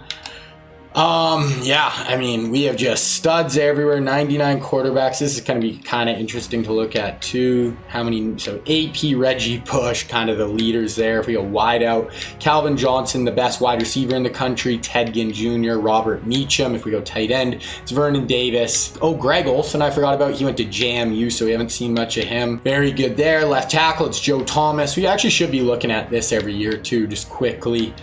Center, John Sullivan. So Georgia stacked along the O-line, not really right guards or right tackles anywhere. Mario Williams, the best left end. Brian Arakpo, the best right end. Chris Long and Lamar Woodley, the two best right ends in the country. Cedric Ellis, Stallings, Andrews. So, oh wow, Notre Dame has some big boys in the middle, but Cedric Ellis is the best D tackle in the country.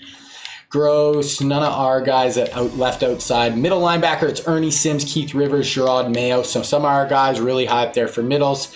Right outside, Lawrence Timmons is right there, tied for the best in the nation. Antonio Cromartie is bar none, put a cap on it, the best lockdown corner in the country, and it is honestly not even close. So that is a huge advantage for Ohio State. Kind of similar with Reggie Nelson, easily the best free safety in the country. And strong safety, Dante Whitner. There's a bit more talent here, but Dante Whitner is holding it down right there. So that is what the rosters are looking like. I think this is so cool, guys. Now that they're just throughout, seniors, juniors, sophomores, everything, I think this is unreal. Okay, we're going to sim till week 9, then we're going to look at recruiting, look at the top 25 25, see how everyone is sitting. All right, so here we are. Let's quickly go through the recruiting. Cam Newton, all of a sudden, locked in at Notre Dame. I was just saying Notre Dame needs a freaking quarterback. Calvin Johnson misses him by a year, but they have been recruiting pretty well. That's kind of crazy. Okay, Tyrod Taylor locked in at Auburn. Didn't Sam Bradford just go there?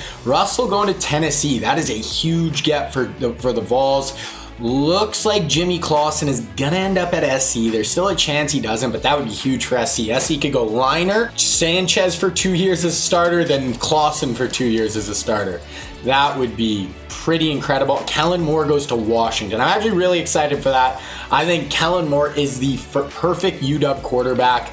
Really like all those. The only one I'm not sure about is Tyrod going to Auburn because they just got Bradford. But Joe McKnight, our only running back, is leaning to Louisiana Tech over LSU. I would actually like to see him to go to LSU. LSU has not done the best job recruiting. I would like to see it, but who knows? Okay, Golden Tate leaning A&M. Gonna be missing out on Vince Young, all those guys, or Michigan where they don't really throw the ball. So I'd probably lean A&M if I was him, but we will see. Dez is going to Ohio State. Ohio State does not freaking miss. Every year they're getting at least one of our studs on offense. It is crazy. So now Ted Ginn, all those guys will be seniors next year. He'll come in as a freshman. By sophomore, he'll probably be their #1 wide receiver. Crazy. I actually absolutely love that fit for Dez. Okay, tight end. Oh, if they get Gronk. If they get Gronk, BC, oh my goodness, if Ohio State gets Gronk, we might have to end the freaking video. Aaron Hernandez, okay, I didn't mean to exit there. I'm getting too excited. Aaron Hernandez is joining Cam Newton at Notre Dame. That is huge. That is a great get. Get Cam Newton a weapon he can just grow with and dominate with. I really like that. Brian Beluga looking like Wisconsin or Northwestern. He went to Wisconsin in real life. Both those seem like fits. Wisniewski's going to Ohio State. This team does not miss, guys. They don't miss. They just keep coming. Okay, Dunlap going to South Carolina. JJ looking like Tennessee. That's actually funny because Russell Wilson basically went to Wisconsin his senior year. JJ Watt went to Wisconsin. Now instead they're both going to go to Tennessee. Crazy. Von Miller is going to Louisiana Tech over Texas and A&M. All right, well, I don't really love that just because we won't really see him in the video at all, but it is what it is. Everson Griffin is going to go to Texas, though. And then Justin Houston is leaning Georgia or Clemson. So I'd like either of those. Georgia, always has great D linemen, so that makes sense. Cam Hayward. So Notre Dame has come in with a super class here. Looking like Marvin Austin might go to South Carolina along with Dunlap. That would give them 2 great interior defensive linemen. We had no linebackers. We're going to go corner and Joe Hayden. I believe that's Notre Dame's 4th, at least 5-star. Locked in already. This is looking like an incredible recruiting class for the Golden Domers. Earl Thomas looking like Florida, Auburn, Texas Tech, Utah State. Probably hope Florida or Auburn there. Eric Berry. Okay, he is looking at these small schools. Once again, don't love that just because we will never really see him in the video. We'll never get to see him in a natty, anything like that. But hey, we cannot control it. We just let these boys go wherever they would like to go. Okay, that is it. Wow. So far, Notre Dame is absolutely murdering that recruiting class. And those 4 guys are all locked in, I think. So that recruiting class could, catapult them to a national title. So crazy. Okay, let's look at the top 25. We have Ohio State still undefeated. 7-0. Ohio State hasn't lost in 20-something odd games. Mississippi State, Golden Domers, there they are, 7-0. Michigan 1 loss. Clemson 2 losses. Army, my team that I literally do nothing for, somehow is 7-0. Well, at least I'm not getting fired. Auburn, where is USC? Where is USC? USC, they're unranked. Did I miss them? USC must have lost like 3 or 4 games. Wow, SC, what happened? Okay, I don't know.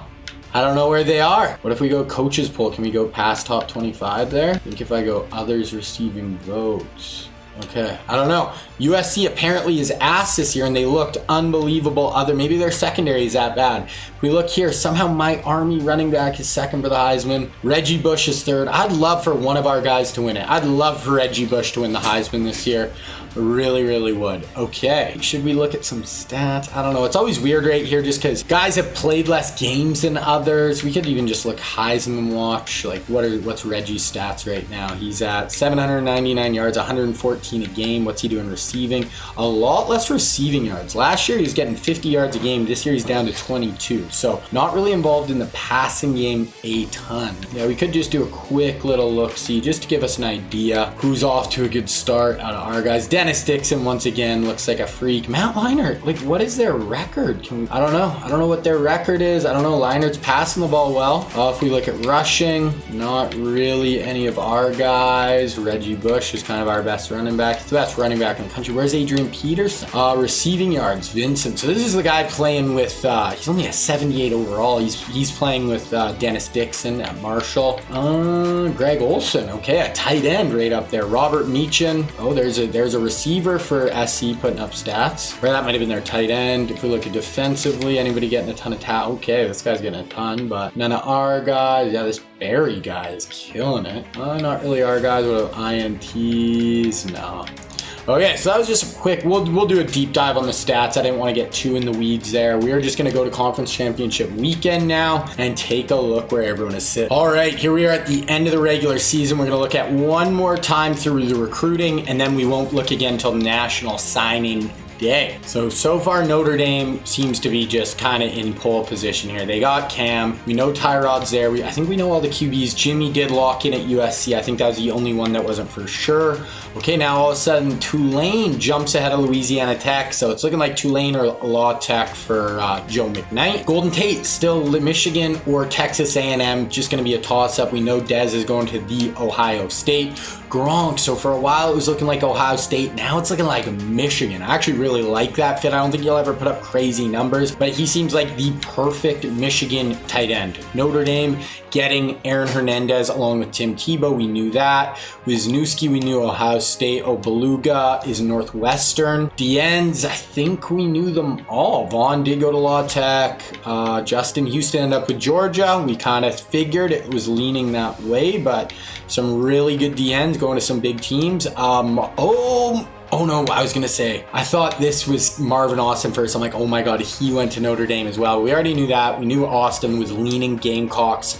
He ends up going there. Corners, we already know Hayden, and safeties. Earl Thomas all of a sudden now might go to Texas Tech, SMU. Okay, so his school's totally flipped. He was like Florida. I don't know. He could go anywhere. I'm kind of hoping Alabama or Auburn for him. And then lastly, we have Eric Berry, who's looking like he's going to go to these small schools, so we're really not going to see him throughout the video, but that is okay. So that's kind of our recruiting little breakdown. Let's go look at the top 25. Who do we have? Is Georgia okay? Notre Dame, the only unbeaten team. So Ohio State did go down. Can I actually look at their schedule? Who did they lose to?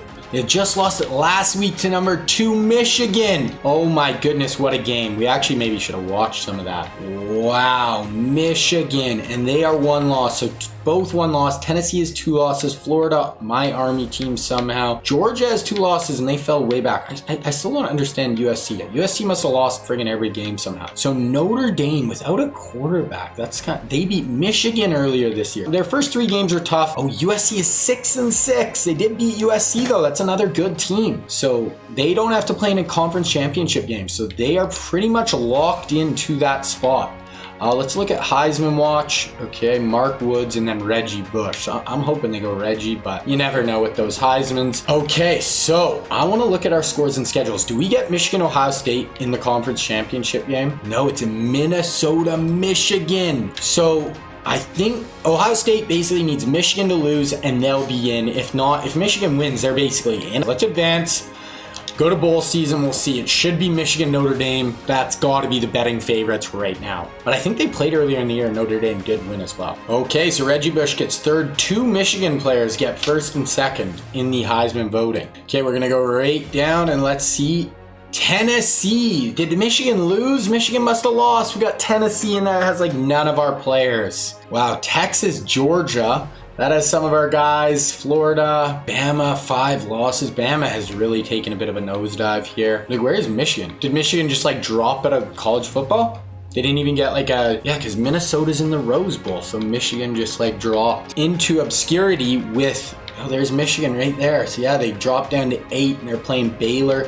Where's Ohio State? Wow, Ohio State. I'm surprised Ohio State actually didn't jump in there though. They're playing North Carolina. 1 loss. So 2-loss Tennessee gets in over 1-loss Ohio State versus Notre Dame. We don't have a ton of guys, but I want to try to at least watch 1 game each year. So we will hop in this. Notre Dame should be the heavy favorite. They got Calvin Johnson. They don't have a great QB, but other than that, they are stacked and ready to rock. So Notre Dame has the #1 defense in the country. Absolutely locked down. They played some good teams too. Pretty basically similar on offense, better defense, obviously. Calvin Johnson, he only had 460 yards this year. 460 for a 99. Calvin's only a junior, so Cam, if he's a starter, will actually play with him for a little bit next year. I forgot about that, but crazy. Okay, the Golden Domers playing Tennessee in the Natty. Basically, all my money's on Notre Dame here. They have a lot more talent than Tennessee, in my opinion. They have Calvin Johnson, Vernon Davis on offense, even though it doesn't even look like they freaking use them. But the Golden Domers should be in a good spot. Okay, we're going to sim through the first quarter. Okay, it is a 17-7 lead Tennessee after 1. Okay, we're going to go to the halftime here. 38-14. Tennessee is actually putting it on Notre Dame. I said all my money was on Notre Dame. I would be losing, in the oh my God, 45-20. Looks like we'll watch this right here. Notre Dame is actually on the 1-yard line here. It looks like Felix Jones is in the backfield. Calvin Johnson split out to the top. They are going to hand this off, and they are able to score. They're still down 20 with 8 minutes left. We don't really need to watch Tennessee. I don't think we even have 1 player on their offense. We'll just go next change of possession. Okay, so we're able to We'll watch this drive. We'll see what Notre Dame can do. It would have to be a pretty insane comeback here, especially without elite quarterback play, but you never know. They have Vernon Davis in motion. They're going to have Vernon Davis and Calvin Johnson at the bottom of the screen. QB's dropping back, checks it down for about 3 yards. I think Felix Jones is their starting running back, so that should be him right there. Yeah, that was Felix Jones, gained 2 yards on the play. Justin Bowie is the quarterback. I'd love to see him throw it up to Calvin or Vernon Davis here, but this guy's only like an 85 QB. Actually crazy they're getting Cam Newton though. The Cam will just be able to step in on this team. Oh, and Bowie is going down. Should be the starter next year. I think Bowie's gone, but Cam is stepping into a great spot. Even though it looks like Notre Dame is going to lose this, looks like they're going to have the #1 recruiting class in the country. Still going to have Calvin Johnson next year. Cam Newton's coming in. 4 freaking 5-star running backs on the team. They're doing a little fake draw, going deep. Ooh, I think that was Vernon. No, that was Calvin Johnson for a 13-yard gain. It is going to be 4th and 5. This Tennessee team is making me eat my words. I thought Notre Dame had too much talent, but I did say, you know what? Notre Dame has a ton of talent, but they have an 85 overall quarterback. It's going to be tough to win a national title with an 85 overall QB. Here he is, step back. Who's he got? Oh, that might be Calvin again. That is Calvin for 21 yards. So back-to-back big pickups for Calvin Johnson. This is still going to be pretty far out of reach. Even if they score right here, they're still going to be down a ton, like 11 points. So it's going to be tough, but we will see. Drops back, finds the guy in the flat, drops it down. Oh, breaks a second tackle, Tennessee. Oh, that was Vernon Davis. So Vernon Davis is number 10. Nice little pickup for Vernon there. Yeah, it's too bad that they didn't have a quarterback this year. This team is so stacked. Running backs, Calvin, Vernon. They're going to have most of it back other than Vernon, though. So they should be, still in position next year. They're putting it up. No dice right there for Bowie. We're definitely going to have to go back and look at Tennessee's roster. I don't even know if I think we did a quick little look-see at them, but nothing major. I think they're bringing in Russell Wilson actually as well. So they're getting a big-time QB recruit in here. Tennessee is coming to play. They're going to be looking like they're going to be defending national champions with bringing in an elite quarterback. That is actually a nice little dot on the corner route to Vernon Davis along the sideline. If they go for 2 here, they are only going to be stuck 10. So go for 2, get a stop. Go for 7, get a stop, kick a field goal, it's going to OT. That's kind of what Notre Dame needs in 4 minutes, but it's not impossible. They go up top. Vernon Davis again. So they used their 2 NFL superstar first top 5 pick level talents in Vernon Davis and Calvin Johnson to go down the field there. That is huge. Okay, we're going to skip to the next change of possession. And they were able to stop them. They have 3:10 though. Not a lot of time. They need to throw the ball. They need 2 scores. If they're only down 1 score here, I mean, of course, it's anybody's game, but 2 scores in this amount of time. Going to Vernon Davis again for 10 yards, but short of the first down, so the clock will keep running. This would be an all-time comeback. They are still plenty away, but this would be an all-timer if they are somehow able to come back here. Notre Dame drops back, finds a guy along the sideline. Vernon Davis again. He's under Vernon like 5 plays in a row.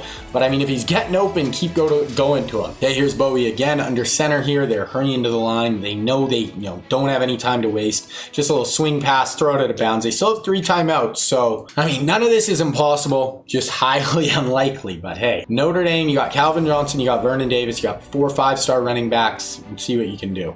Bowie drops back, plenty of time, goes out. Oh, dropped there. I don't know who that was to, but he did have it. It would have been out 3rd and 2. Now we're at 3rd and 10. Okay, here it is. You don't need all the yardage here, but you want to get at least 6-7 yards, make it 4th and really short, or, go for the jugular here. Okay, Bowie. Oh my goodness. Quick pressure from the D-line. Wow, those whites on Tennessee are looking beautiful, and it is 4th and 18. They're punting the ball. Okay, so yeah, this game is over. Tennessee is going to be the national champions. Crazy. Bowie had a chance. He led together. He put a good drive together that last one to get him at least within, 10. But it was too little too late. It looks like Tennessee is going to be the national champions. Okay, we're just gonna go to the end of the game here. That is it. Volunteers win. I was not expecting it. I was thinking USC or Ohio State, but Tennessee takes it. Notre Dame, Tennessee, I'll have to look at Tennessee's roster. Notre Dame definitely is a shot to be right back here next year. They have a ton of talent. They have the #1 recruiting class coming in. If Cam Newton can be as good as we think Cam Newton can be, they have every opportunity to be right back here. Like I said, we got to take a look at Tennessee's roster. Okay, let's look at the stats for the game. So Joel Race, they had a 95 QB, 97 running back who ran for 128 yards.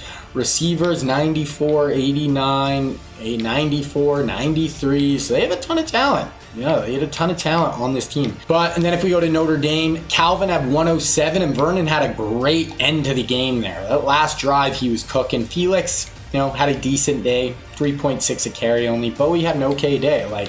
He's only 85 overall. He wasn't uber talented, and if they lost, it was going to be because they couldn't keep up with Tennessee. So there it is. Volunteers are the 2006 NCAA champions. We are going to look at the final stats for the year, top 25, All-Americans, all that stuff. Well, actually, one other thing we're going to look at is we're going to look at career stats, because this is going to be the first class, this 03 class, where they went through all 4 years. Okay, somehow, that's the coach's poll. Okay, well, I don't know. Somehow Notre Dame's the #1 team in the country, but Tennessee won it all. Then we have Ohio State, Texas, Florida, West Virginia, Michigan, Georgia. It makes no sense. All-Americans, let's take a look, see here. So Dennis Dixon, this guy was an absolute freak show his 4 years. Let's just take a look. So 38, over 3,000 yards every single year, 45 passing touchdowns this year. Absolute freak. Ran for like 700 yards each of his last 2 seasons. So he went to Marshall and absolutely killed it. Reggie Bush, first team All-American. That is what we like to see. Joe Thomas, first team All-American. Dante Whitner for Notre Dame, first team All-American. If we go second team, John Sullivan for Georgia. Calais Campbell for Tulsa, haven't seen much of him. Antonio Cromartie for Ohio State, and their other corner gets the other All-American spot there as well. So there we go.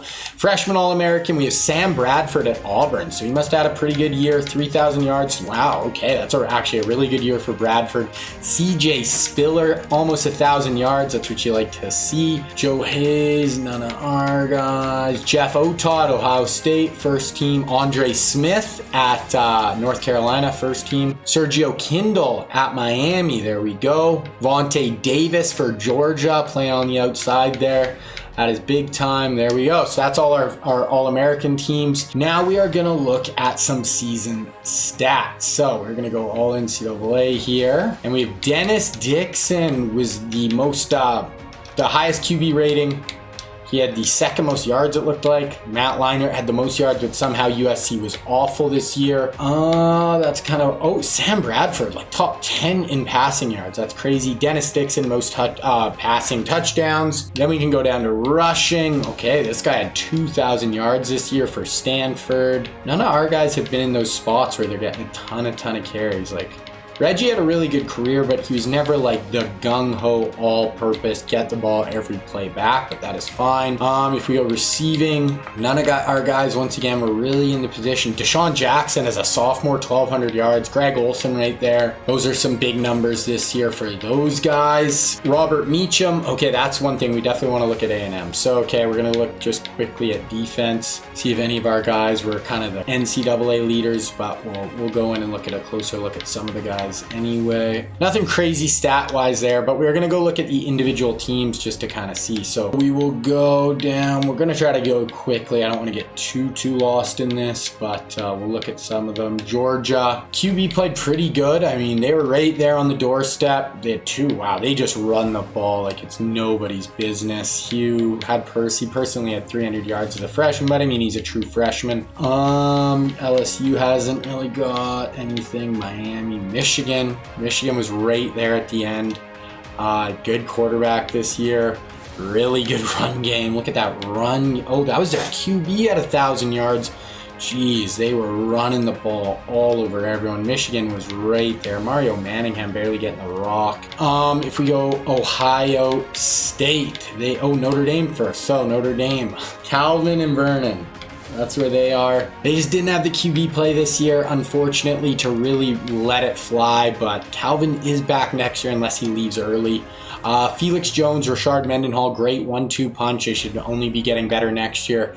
Obviously, Bowie was a serviceable quarterback, but he was not a great quarterback. And they have friggin' Cam Newton coming in next year, who should be an absolute dynamo for them. Okay, we have Ohio State. Defensively, Lamar Woodley, 4.5. Cromartie had 3 sacks this year if we look at receiving. So it looks like they just weren't able to throw the ball quite as efficiently this year. So that'll be interesting. This Coleman is going to be gone, and they are going to have Matt Stafford stepping in next year. So Coleman looked like he really was kind of a running quarterback. They're going to have Matt Stafford, who should want to air it out. So they were really able to run the ball, but their passing game wasn't quite as dynamic. They're going to have Jamal Charles literally just stepping in for Reggie Bush next year, right into that #1 running back spot. Not basically lose anything, so that should be pretty incredible for them. If we go Tennessee, national champs. They had Vic Smith was their #1 receiver. Their quarterback played really good. 1-0, yeah, so they didn't pass the ball a ton, but when they did, he was super efficient. Terrence Hall was very good in the backfield for them. Their QB ran the ball well. So yeah, they were right there. They had a ton of talent. If we go Texas, LaShawn McCoy had a really good, freshman year, 700 yards. This guy is going to be back next year, so LaShawn won't be the full-on starter, but you know what? They got their quarterback coming back next year. Texas should be right there. Early Doucette should be their #1 receiver next year.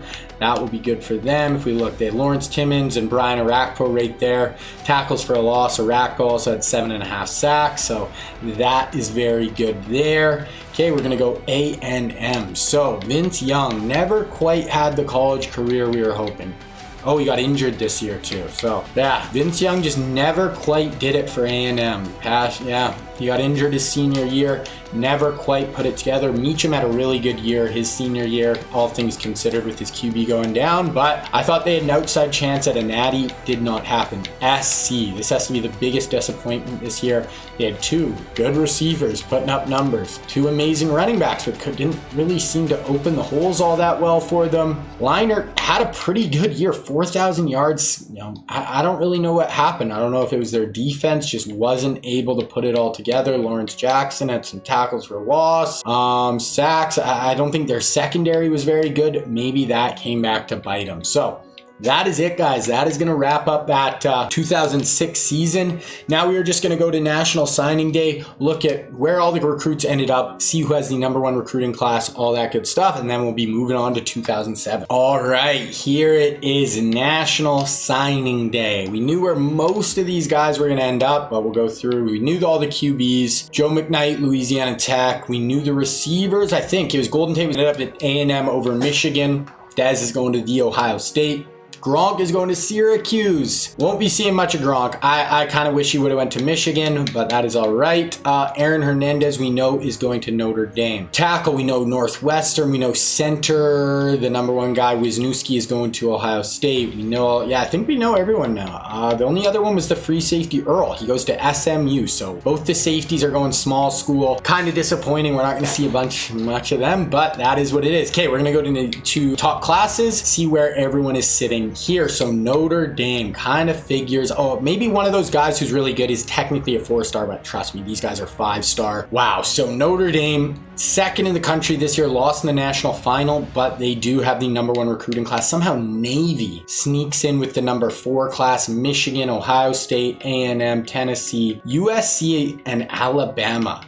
That's just kind of what jumps out to me right here. Like, there's Alabama. Where is USC? I know they got Jimmy Clausen. Oh, Jimmy might be a 4-star technically. So USC, they were on a roll. I think they had the number 1 recruiting class 2 years in a row, and they are nowhere to be found. So who had the most 5-stars? It was Penn State, Notre Dame. Let's go by rank one more time. Yeah, Notre Dame. Crazy.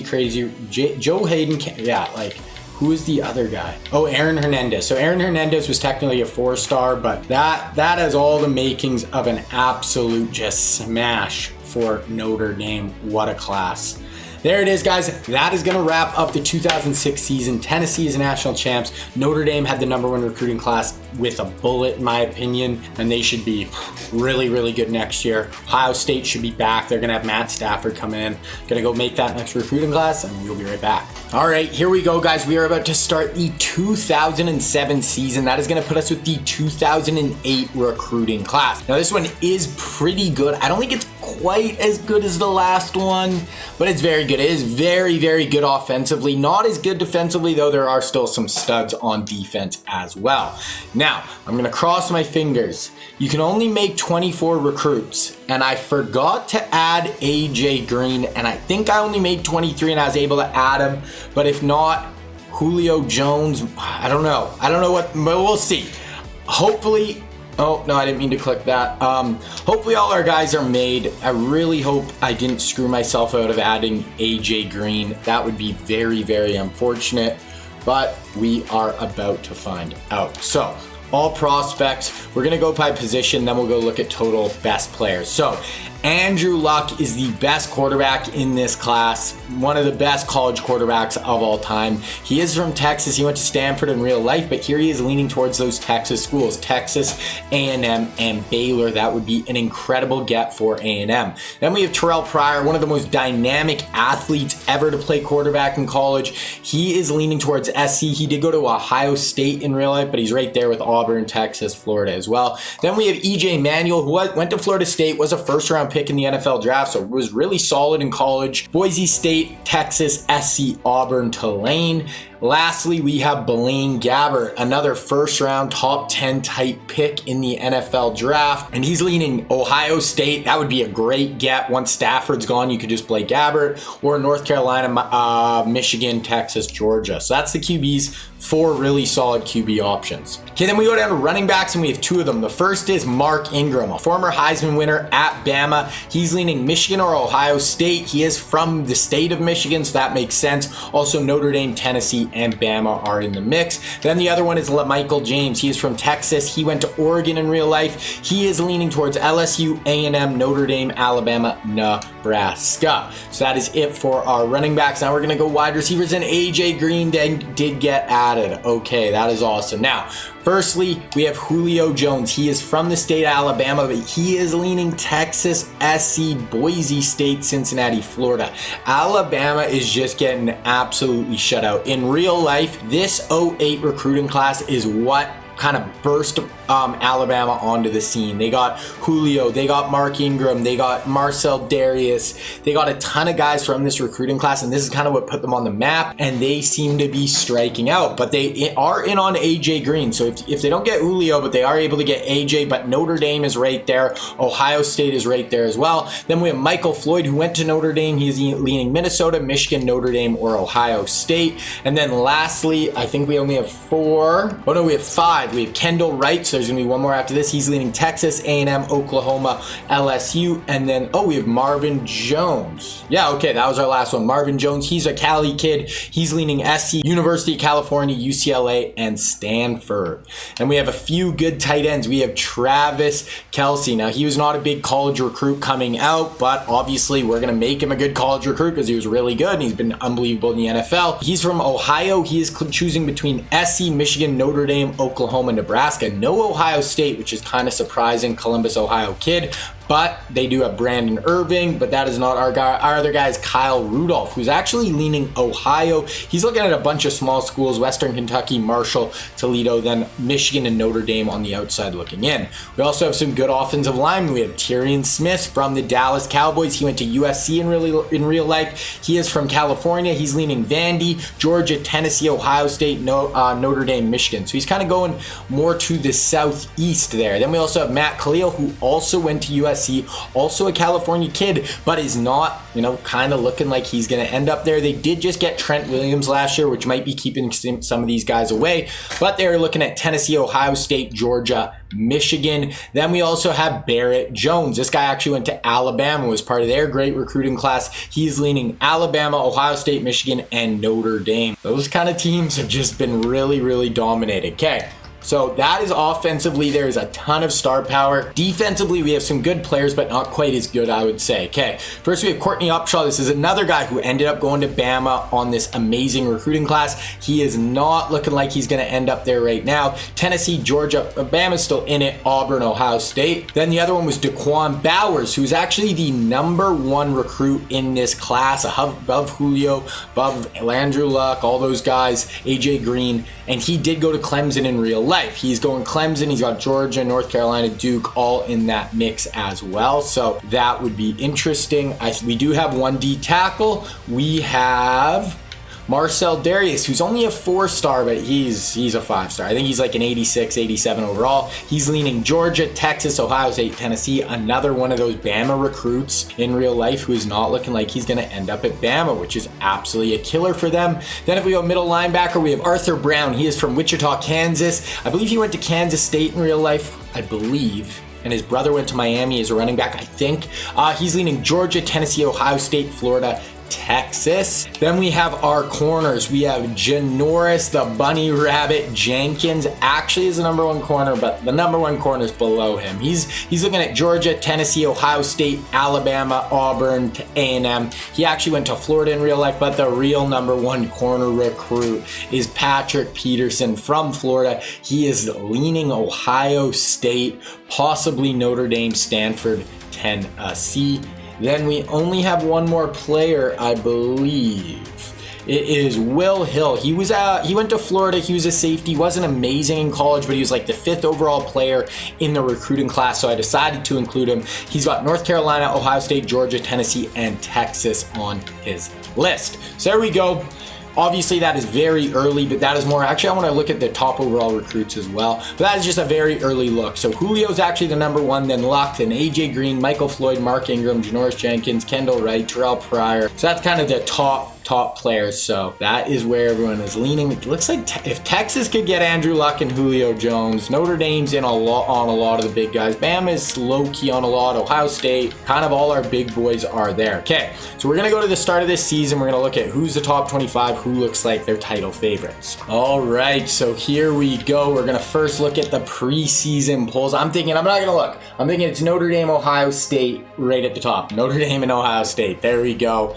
Those seem like they could be unbelievable this year. Ohio State might be a little worse than last year. This could be Notre Dame's year. Tennessee's up there. I don't really see them, winning anything this year. Texas is going to be in the running. Georgia definitely in the running. Michigan in the running. Florida, kind of a dark horse maybe. I think those got to be our title favorites. USC is not. USC's a 99 overall, 99 offense, 99 defense. So USC has to be in the mix. Even though they had a down year last year, they really got to be in the mix. Also, so Notre Dame, Ohio State, Texas, Georgia, Michigan.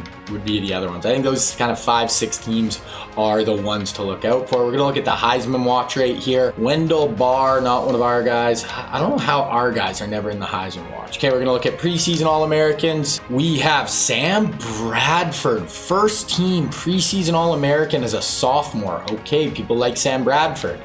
Not a lot else. Eugene Monroe for Georgia. Oh, I forgot they have Eugene Monroe as well. Dan Connor, okay, at Alabama. I forgot they got Dan Connor. That's a good get. He fits their system well. Okay, so that's first team. If we go second team, Chad Henne at Penn State, 99 senior. That could help Penn State do some damage. Greg Olson at James Madison, Michael Orr at Missouri. And that looks like it's going to be it for the All-Americans. Now I want to look at the rosters, kind of check those big teams and see how they are looking. I want to look at Alabama. Like, they have good players, but they just do not seem, they've just not recruited that well. Honestly, they've really kind of fallen off a little bit here.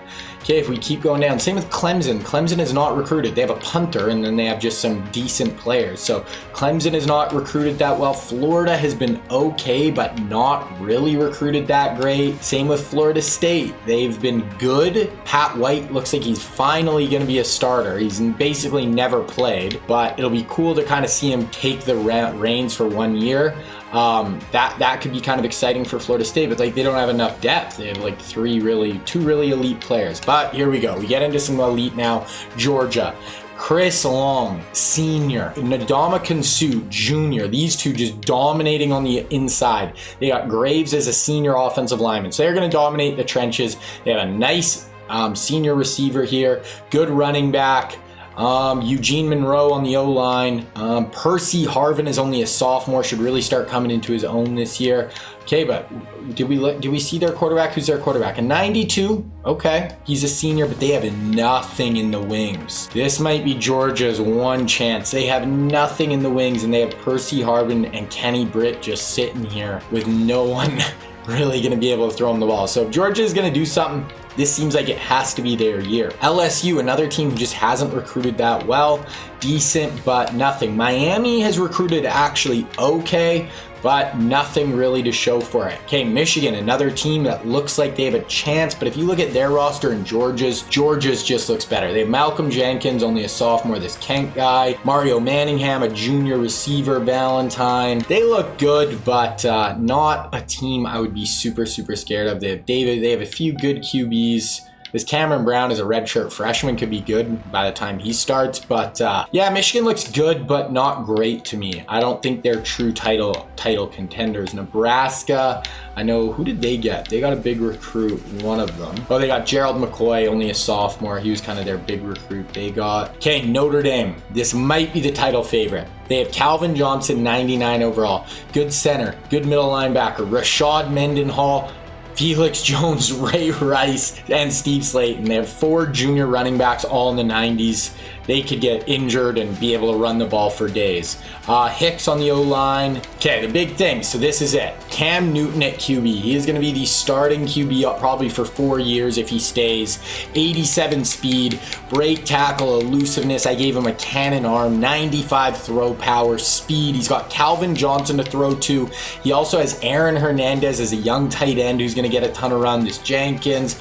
They haven't recruited a ton of other receivers, so they have 2 senior receivers. Oh my God. All their good receivers are seniors, so they're going to have a bit of a hole at receiver next year. But this year, Notre Dame has a shot. Same with Ohio State. They got 99 Ted Ginn. They got 97 Dwayne Jarrett. Stevens. They have Jamal Charles, only a junior. He's a 95. Bradley. They have a good linebacker here. They have another good D tackle. They have, I thought this was going to be Stafford's job this year. He is only a redshirt freshman, so that's not that bad. They're actually going to probably start this Hemphill as their starting QB, and Stafford is going to take over next year. So I thought this was going to be Stafford, but no. They have Jermichael Finley, really good. Like, this team is crazy deep. They have Beanie Wells. Is he going to be the backup for Jamal? He is, along with this Carter guy. But Beanie Wells is now just in the chamber, ready to go at running back. These guys are super talented. They also got Des Bryant. So next year they're going to lose 3 seniors. They're going to have Phillips next year and Des Bryant just stepping in. So these guys are not going to miss a beat. They have recruited so freaking well. Maybe the best recruiting team we've had So they are 100% in the title mix. Oklahoma has not been able to recruit. Oregon, decent, but that's where Peyton Hillis went. He's now a senior. Has he done anything? No, I mean, he had 400 yards last year. Okay, he actually had a pretty good year last year. That's where Peyton Hillis ended up going. But Oregon has just been okay. Jonathan Stewart at Oregon State. This is another guy we haven't really... He had 2,000 yards last year rushing. Wow. And 200. So he's had great stats at Oregon State. We're just not going to hear from him or see him a lot because he's playing at Oregon State. Penn State has Chad Henne this year.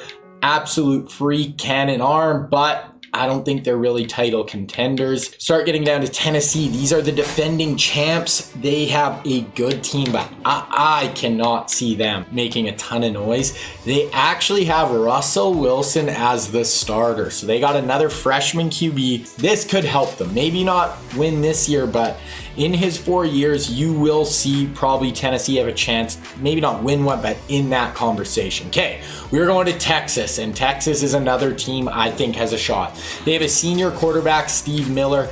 Then in the wings, they haven't been able to get that QB. So next year, it's Jeff Robbins. They really needed to get that #1 recruit. They haven't really gotten it.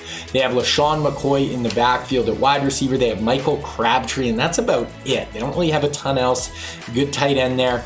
But overall, they have a ton of talent on offense. Some good players on defense. I mean, Crabtree and LaShawn McCoy is a pretty good 1-2 punch to just kind of feed the ball. Ton of depth as you go down their roster. A&M, they're done. They're cooked. They lost Vince Young. They weren't able to do anything with him. I don't think it's going to change without him. If we go down to USC, this is the other team. I think they are 100% in the title mix. They have Adrian Peterson and Deshaun Jackson. They have Gerard Mayo.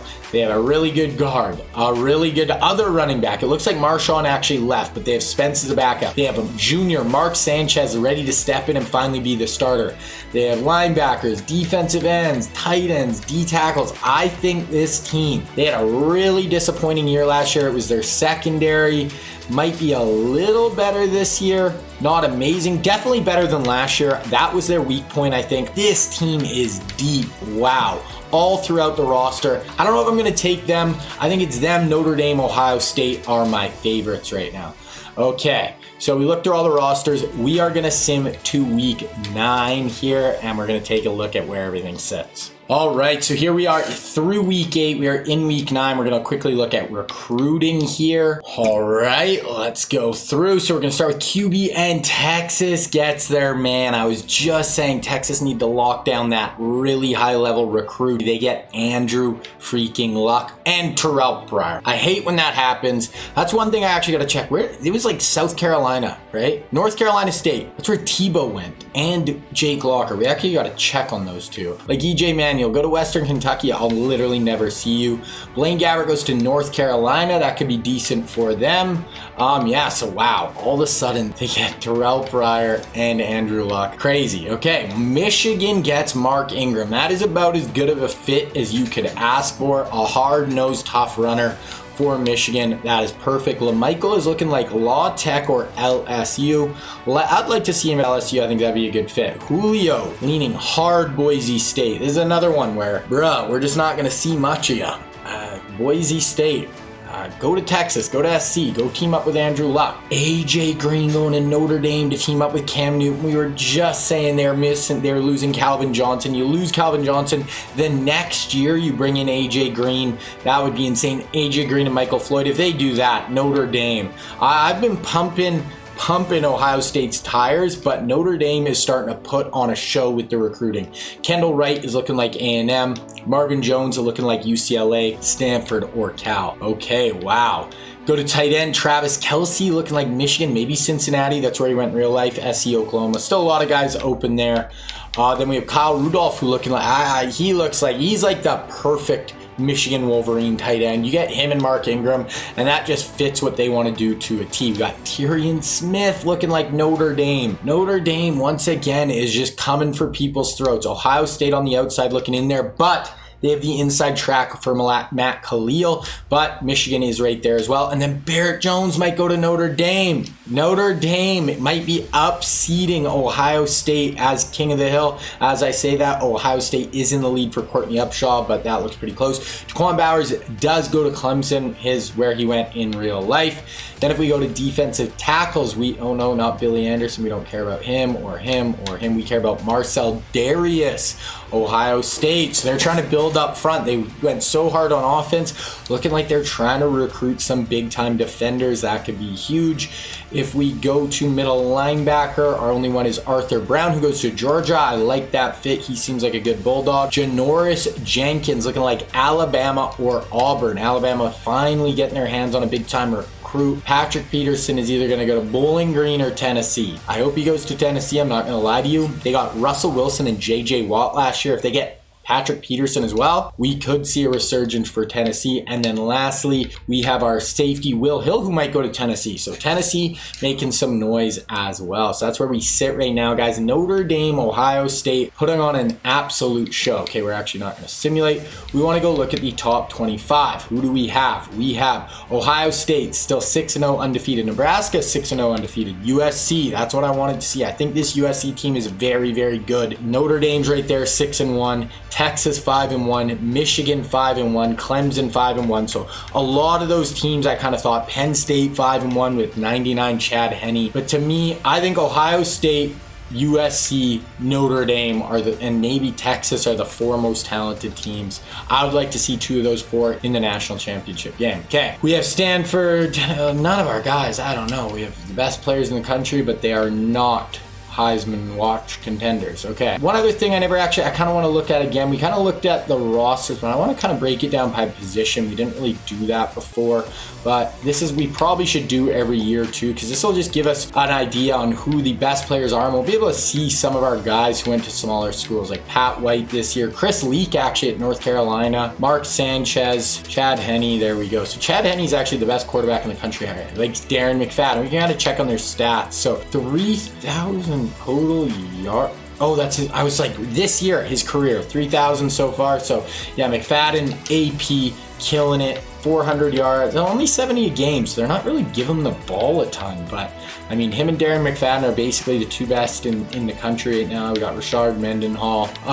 Peyton Hillis is the best fullback. We go wide receivers: Calvin Johnson, Ted Ginn, Deshaun Jackson, Dwayne Jarrett. Kind of a bunch of our guys right at the top there. We will check all these guys' stats later, but just kind of see where they're at. Greg Olson is the best tight end in the country. Go to left tackles. Michael Orr is the second best. Trent Williams is a sophomore, already the third best left tackle in the country.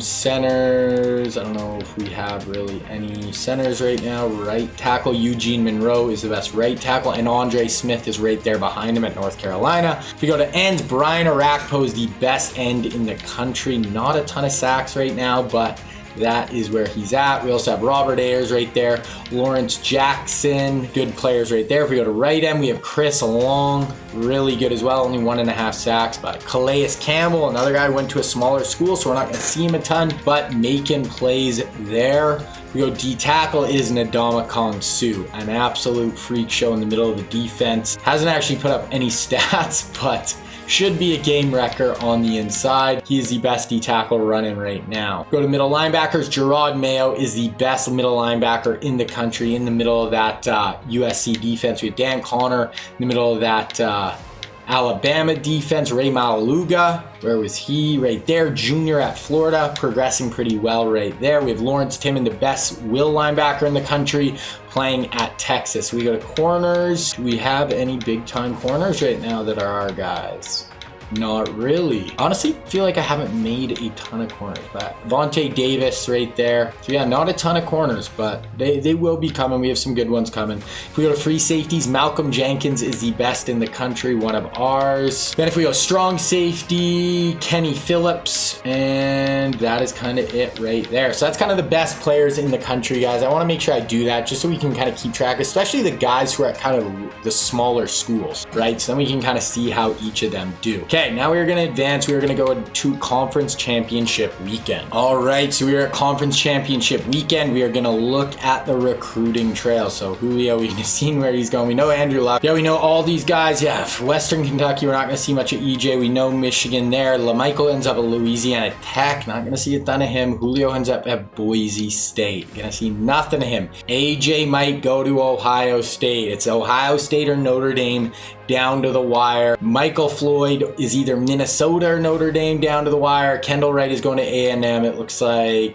UCLA or Stanford for Marvin Jones. But this is going to be huge, these two. If Notre Dame strikes out on both, it went from all time, like we might get both of them, to get none of them to play with Cam. That would be tough. Travis Kelce looking like Michigan with SC right there knocking on the door. Then if we go to Kyle Rudolph, he is locked in at Michigan. I actually really like that for Michigan, Kyle Rudolph, and that might actually push Kelce to USC.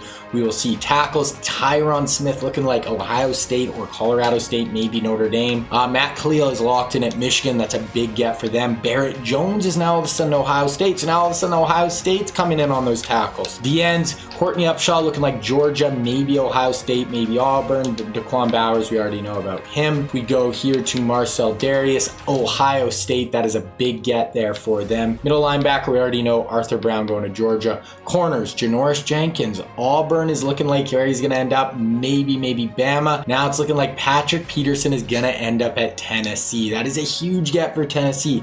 They're getting out one or two of these guys every year. You just get a few of those really high level players and that can be huge. They're also kind of out here. It looks like Temple is going to get this safety, Will Hill. So that is where we're sitting on the recruiting trail. We are also now going to go over to top 25. Take a look at this. So Baylor, first 11-1. So every team is lost now in the country. Ohio State 11-1. Penn State 11-1. Miami 2 losses. Texas, did USC just shit the bed again? They're all of a sudden unranked. That is just classic USC. I don't know what happened to them. And Notre Dame has 2 losses and they have no championship game to get back in the mix. Ohio State might have to play Penn State though. Baylor, I don't think has a championship game. So it looks like they're going to be in. And I don't think they have a great team. All right, now we're going to look at the conference championship games, see if there's any big-time matchups that we want to watch. Tennessee versus Texas A&M. Honestly, not really. Penn State, Nebraska. So Ohio State isn't even in the conference championship games. They're probably going to miss out on the Natty again. So I think Baylor is automatically in. So it's looking like it'll probably be Baylor, Penn State.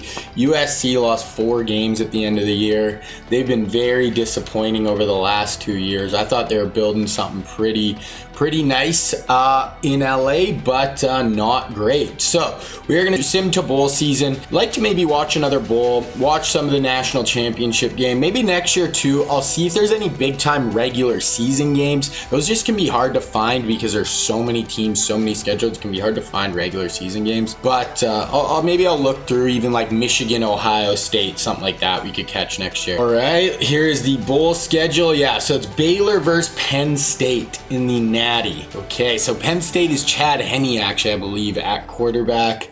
Tennessee, Miami, Texas, Georgia Tech, Notre Dame with 2 losses, Florida State, USC, USC, Ohio State. Maybe we'll watch some of that Rose Bowl game just because there's so much talent in the game, even though it's not for, the big time. And then we'll watch a bit of the Baylor, Penn State, even though that really, we don't really have any of our guys in it. I don't think any of our guys have gone to Baylor, but okay, we'll start with this Rose Bowl game. Watch some of it. So yeah, we'll get right into it here. We'll see kind of how these teams are looking. So USC actually had the #1 offense in the country, just lost 4 games. Ohio State was right there, and then Ohio State has the 3rd best defense in the country, where USC's defense was not great. They have Deshaun Jackson, Mark Sanchez, Trent Williams, friggin' Adrian Peterson, and they lost 4 regular season games. They got Jamal Charles, Matthew Stafford, looks like he actually might be playing. Maybe their starter got hurt. Geno Atkins is hurt, so there we go. I don't think Stafford was really the starter for Ohio State this year, but next year he should be the full-time starter. So I think both these teams will still be around next year, but I know USC loses Adrian Peterson, maybe 1 or 2 other guys.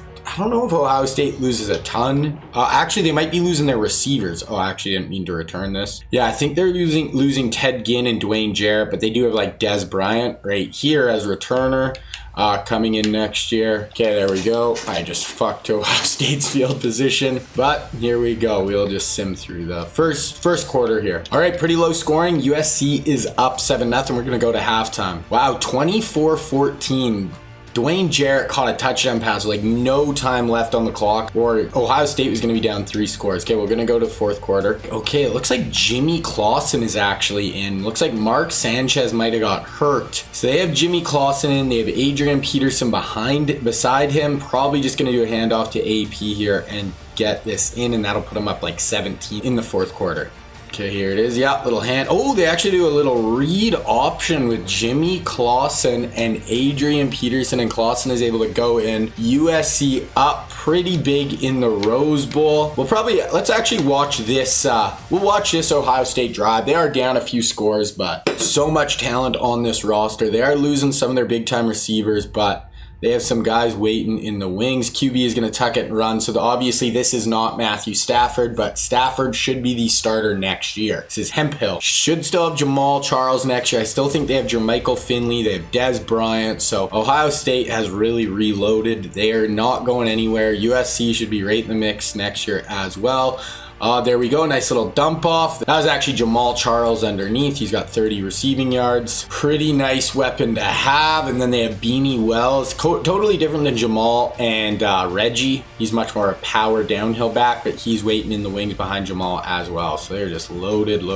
There's a little screen to Jermichael Finley, who gets absolutely popped. Wow. That was a big time hit by the USC defense. Jay Hemphill in gun, only 6 minutes left. They need a quick score here. They're going to go down to Jamal, who gets out of bounds, loses 4 yards on the play. That's not what we want to see, Hemphill. Really excited to see what Stafford can do. Stafford was a redshirt freshman this year, so he could start for 3 years starting next year. So I think, yeah, Ohio State is going to be in a nice spot. Here we go. Drops back. Little check down underneath. That is Shannon Phillips. I think that's the guy who's going to be the starter with Dez next year. Okay, here we go. Decent little drive, but they're not getting any explosives. They only have 5 minutes to get 3 scores. Little draw to Jamal, who loses his balance, gets stuck, and that is basically going to be the game. We'll maybe watch just like 1 or 2 plays just to watch Adrian Peterson run the rock. This is AP's last ever game at USC. Big time recruit, the second year of our sim, and ooh, he's a beast. Look at him. Adrian Peterson goes for 10 there. Really disappointing last 2 years at USC. I thought they were going to be right in the national title hunt, and they were not. They lost to Ohio State 2 years ago in the Natty. Since then, just kind of struggled down the stretch here. They're just going to AP again, and look at Adrian Peterson all day, baby, for SC. Putting in work, 137 yards in his last college game. We'll maybe watch 1 or 2 more Adrian Peterson carries, just kind of soak it in. But yeah, this is going to do it for the Adrian Peterson USC games. They just never really gave him the rock totally to really put up insane yardage. They gave him a lot of split field, but like you can see what he can do here. 140 yards against this Ohio State defense. 3 touchdowns, so obviously freak. There we go. We're just going to sim through. Ohio State scores a late one. There we go. So it's 48-29. USC wins the Rose Bowl. There was a huge game for AP. About 200 yards and 3 touchdowns. A little bit of payback for that loss they got in the Natty to these guys 2 years ago, but obviously not going to be the same. You'd much rather win that national championship. Okay, then we have a Baylor-Penn State final this year. I am going to go look at their rosters just because I'm not super familiar with them. So first we'll look at Baylor. Yeah, like some good players, but like not national title contenders to me. But 1 loss. They are here. And then the other one was Penn State. I know they have Chad Henne at quarterback, who's a 99 overall senior quarterback who's just led this squad. Had a really good year this year, 29 touchdowns, 7 interceptions. So he was kind of the linchpin of it all. I'm assuming, they have no Sean Marino in the backfield. So they do have a good running back this year, 1,200 yards, 87 a game. So those two, not a ton at wide receiver. I think they might have got they they don't have a tight end either. So these definitely aren't the most talented two teams, but they are the ones who made it. They're the ones who won their games and got here, so you can't take that away from them. Okay, we are going to watch a bit of this game, only if it's close at the end, just because we don't have a ton of, not a ton of guys we're really super interested in this, but I will tune in at the end if it's close. So that's where they sit.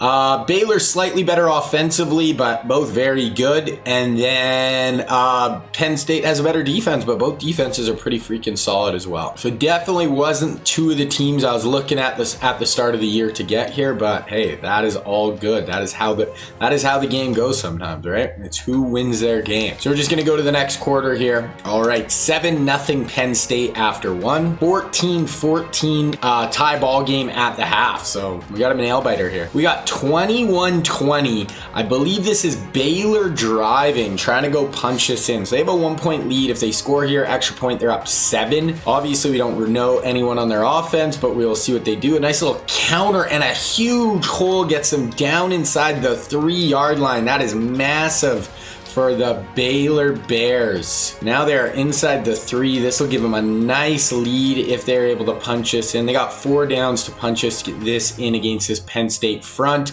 Little read option, and they get in easily. They're going to be up at least 7, possibly 8 or 9 right here now. Yeah, so they kick the extra point, so they are up 8. I'm gonna just kind of slow play this a little bit, see if they get down in the red zone. I think they just got stopped on downs. They did. It is Baylor's football. So it looks like Baylor is just too much. Penn State cannot stop this Baylor run game. So Penn State drove it down to about the 30-yard line. I was gonna jump in if they got inside the 20. Then they got stopped on 4th down, and now Baylor has just ran it down their throats. Now they are gonna pass here. A little check down to the tight, and he held on. I thought he dropped that. Wow, this is crazy. I was not expecting a Baylor win here. There has been some very unexpected national champions. We had Tennessee, we had South Carolina. Now we're gonna have Baylor.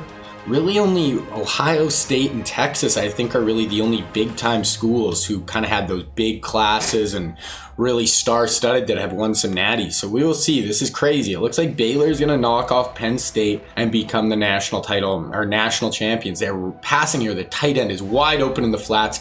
They go to him. He's actually stopped short, but it is 1st and goal from the 1-yard line.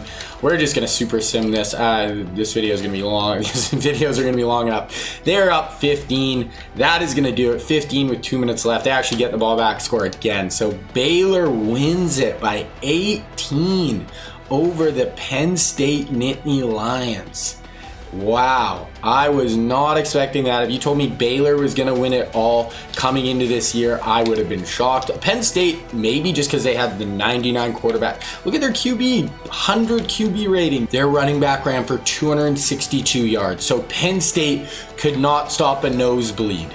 Wow, Penn State got their shit caved in. Crazy. Henny threw 3 picks. So Penn State kind of just shit down their leg. That is it. That is going to be a Baylor Bears national championship. Really crazy. There is no Big 12 title game in this. The Big 12 doesn't have to play that extra game to make sure they can, not lose and still get to the natty. So that does help them there. And yeah, but they take advantage of it. Baylor wins. Okay, gonna sim through the bowls. We'll look at the top 25. We'll look at the All-Americans. We'll look at the final stats for the year. We'll look kind of at our guys, see how they all did. Okay, let's look at the final top 25. So Penn State, Baylor, Ohio State, Miami, Texas, Notre Dame, Washington, Michigan, USC went up to 18. Yeah, there it is. Still, I think Notre Dame, Ohio State, I think those are the teams to look for next year. Who won the Heisman? I don't even remember this Anthony Donaldson guy. Chad Henne got 3rd in the Heisman watch. We'll look at All-Americans here. Huff, we got Donaldson, Joe Hayden for Notre Dame. Joe Hayden got first team All-American as a freshman for Notre Dame. Wow. That is crazy. Okay, second team, Deshaun Jackson and Mario Manningham at wide receiver. And that is kind of it. Then we'll go freshman All-American. Cam Newton gets freshman All-American QB. Steven Wisniewski for Ohio State gets freshman All-American. Von Miller for Louisiana Tech. I can't believe they got Von. Joe Hayden, obviously, he was first team All-American, let alone freshman. And Dez as a returner. Okay, now we're going to look at some of the stats for the season. So how we're going to do it first, I'm just going to go by all NCAA, kind of look at some of the leaders. Then we'll look at more of kind of our guys and see how they did. So, Dan Green, Chad Henne was third in passing yards. Mark Sanchez, who got hurt in, I think, the bowl game, the Rose Bowl, had a pretty good year. Cam Newton had 35 touchdowns, only 2,500 yards, but 156 QB rating as a freshman is very good. I actually just want to kind of zoom in on Cam here. How many rushing yards? He added 580 on the ground as well, so Cam is going to be an absolute freak for them. Bradford was the preseason for All-American this year. Actually had a worse year by a kind of significant mark than his first year. That's what I want to look at before I forget. North Carolina State, they had, I keep forgetting, they got Tim Tebow. Who else did they get? They got Jake Locker as well. So Tebow is the starter this year. Honestly did not have a great year. I just keep forgetting, and I wanted to take a look at him. He ran for 975. So, I mean, he's already in 92 as a sophomore. He still has time to, do something there. But before I forgot, I wanted to check on Timmy T. Okay, we'll look at rushing now. Donaldson, 2194. I'd like for one of our guys to end up in one of these spots where they're just getting a ton of carries like this. Like Jamal, 1439 is pretty freaking good, but none of our guys are in those positions where they're getting 300 carries, 280, 270. This guy actually had a great year, 7.6 yards per carry, 26 touchdowns. So this Donaldson had a great year for Stanford. AP had 18 touchdowns his last season. We'll look at receiving. That's receptions. None of our guys receiving yards. Crabtree, as a sophomore, had 1,232. That's a huge year for a sophomore. Deshaun Jackson had 11th and 18 yards per reception. So Deshaun Jackson was very good. Mario Manningham had 13 touchdowns. If we look at defense, if we have anybody high on tackles. Lawrence Timmons right there, just under 100. If we look at tackles for a loss, nothing crazy, honestly, which is kind of shocking because some of these guys are pretty freaking good.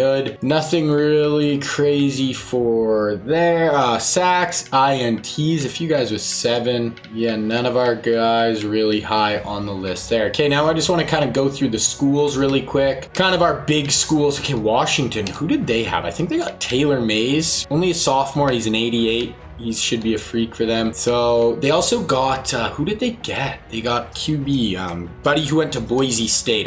Kellen Moore. Moore wasn't starting this year, so nothing there. USC, so Clausen came in, played pretty good. Mark Sanchez should be back next year. USC should still be in a position. They got this Spence who's gone. Yeah, decent year. They just don't give AP the ball enough. I'm not sure who their backup running back is. I don't know. That might be kind of a weak point for them. They're still going to have Deshaun Jackson next year stepping in. So still a ton of talent there. We go to Texas. They had this Miller. They are getting Andrew Luck next year. They have Shady McCoy, only a sophomore, and he ran for 1,300 yards and 15 touchdowns. That is sick. And we already seen Crabtree had a great year for them as well. So Shady and Crabtree could lead this team to do some damage for sure. Liston, Concepcion. Okay. Tennessee. How did Russell Wilson do? Not very good. 102 QB rating. They barely frickin' threw the ball here. Looked like they had 2 1,600-yard rushers. So they basically ran the ball every play at Tennessee. That'll be interesting to see how that goes from there. Penn State, Chad Henne, really good senior year, but he is gone. Penn State will probably take a step back. I remember Oregon State had Jonathan Stewart as a junior.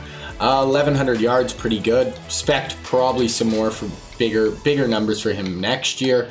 The Ohio State. Hemphill played decent. Stafford actually didn't play that great. Very limited opportunities though, only 25 attempts, but he should step in, be the starter next year, along with Jamal Charles. Beanie Wells is the backup. Yeah, they're going to be in a good spot. Now they do lose Ted Ginn and Dwayne Jarrett, who actually basically did nothing his senior year. Ted Ginn had a decent year, but they still have the Shannon Phillips guy, and they had Des Bryant, who did nothing this year, but by next year should be in a great spot to really contribute. Okay, Notre Dame. So this is a pretty incredible freshman starting year for Cam Newton. Already an 89 overall. I think he was an 87. So he went up during the year, 2,500 yards. He also added 580 on the ground. They still have that foursome of junior running backs. I'm surprised they didn't try to redshirt any of them. They could have redshirted even Steve Slayton and then had him an extra year. But yeah, they have Felix, Mendenhall, Rice, they have Cam, so they can run the ball on anyone. They do lose Calvin Johnson. So Calvin never had like insane years at Notre Dame just because they didn't really throw the ball a ton. But he ended with 1,200 yards and 11 touchdowns his last year. They do have Aaron Hernandez, who's going to be kind of their de facto number one receiver next year. Should be interesting. Defensively, they had Joe Hayden, was a freshman All-American. First team All-American as a freshman. 4 interceptions, a sack, 4 tackles for a loss. So Hayden looks like he's going to be an absolute freak for them on the outside. They got Myron Roll, Cam Hayward on the inside. So they have some young talent on this defense. Notre Dame has set themselves up for success. I would be shocked if they're not in at least a national championship game in the coming years. For Michigan, Justice, they haven't even they got Manningham, who's a good receiver. They haven't got a ton of our recruits, but they've always kind of been in the mix. Miami, who did they get? They got DeMarco Murray, only a sophomore this year, ran for 1,200 yards. Don't think they've got any of our receivers. They did get some of our defenders. They got Sergio Kindle, who's only a sophomore. He had 4 sacks this year. Then another D-end as well. Who was it?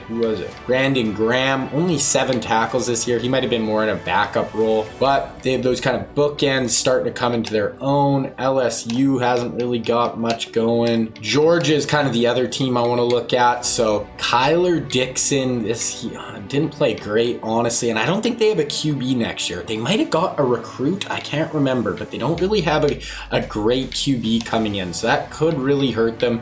They have Percy Harvin as a sophomore, should be 20.5 yards per touch. He's an absolute freak, but they don't really throw the ball a ton. Defensively, they have some studs. Chris Long, gonna graduate, 13 tackles for a loss. They have Ndamukong Suh on the inside.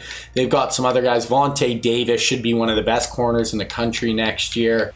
Justin Houston was only a freshman this year, but should just get better and better. So Georgia should be very good defensively going forward. I don't know how good they're going to be offensively without a great quarterback. Pat White, his only year as a starter, was okay passing the ball. He ran for another 800 yards, so decent season at Florida State. Florida, I think that's basically all the teams. Bama just has not recruited the studs. They have not really got their hands on any of our superstar guys, except for that first year they got 2 5-stars, and other than that, it has just been okay. All right, so that is it, guys. That is where we sit at the end. Oh my gosh, what season? I believe that was 2007 season with the 2008 recruiting class. So now, last thing we have on the docket for this season, we're going to go to National Signing Day, and we are going to take a look at, where everyone's going, who has the best recruiting classes. Okay, here we are at National Signing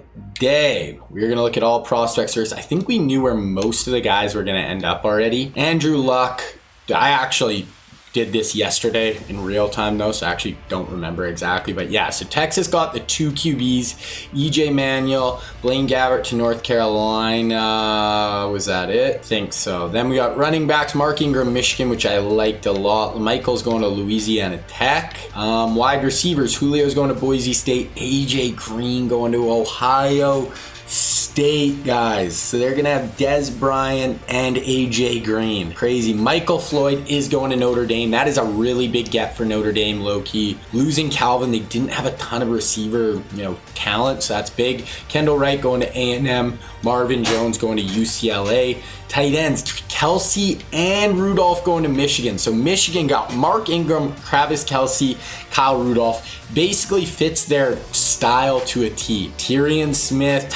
Smith going to Ohio State. That is a huge get. Matt Khalil going to Michigan. So all of a sudden, Michigan has a huge recruiting class. Barrett Jones. So Ohio State and Michigan have had amazing classes so far. DNs, Courtney Upshaw going to Georgia. Daquan Bowers going to Clemson. We knew those. Marcel Darius going to Ohio State. He's only a 4-star, but he is a 5-star level player. That is a huge get. Ohio State is killing it. Arthur Brown going to Georgia. Corners, Janoris Jenkins, Spurs, Bama for Auburn. Patrick Peterson is going to Tennessee. And then lastly is Will Hill, and he is going to Temple. So that is kind of our guys. Now we're going to look at the top classes. This obviously is all the other players mixed in as well, all the other 5-stars and everything. So the number 1 recruiting class is actually Miami. Only 1 5-star, 22 total recruits. USC actually comes in second. No of the big time recruits, but very deep with 4 and 3 stars, sprinkled throughout. Really going to add a bunch of depth. Maybe not a ton of star power, but should give them some depth. Clemson, 3 5-stars. And this is the first time I really remember Clemson being high up there. Then we have Ohio State and Michigan, who just for our players probably had the 2 best classes, but they only had 18 recruits each, so that kind of drops them down a peg. But Tyrion Smith, AJ Green, Barrett Jones, and Marcel Darius, who's a 4-star, but trust me, that guy's a 5-star level player. That is incredible. Ohio State is not missing. They just keep coming. And then I don't think any class better represents a school better than this. 2 tight ends with Travis Kelsey and Kyle Rudolph. Mark Ingram, a big physical downhill runner. And then the best tackle, or the second best tackle in the class, in Matt Khalil. That is all Michigan could ever want. Notre Dame actually had a pretty good class too. Michael Floyd, few 5-stars, only had 19 recruits. Didn't get a ton of 4-stars, but that's what really kind of put USC and Miami over the top, was their ability to get those 4-stars in. But yeah, that's where we're sitting. Texas actually had a good recruiting class as well. Just getting Andrew Luck and Terrell Pryor. Pryor isn't going to do much for them because they have Luck, but hey, they got a good backup quarterback, a super athlete. There we get Bama. There's no 5-stars. They just consistently are striking out on those big time prospects, which has hurt them. So there it is, guys. There's our top recruits. We are going to be getting into the 2009 recruiting class and the 2008 NCAA season. Let's get into it.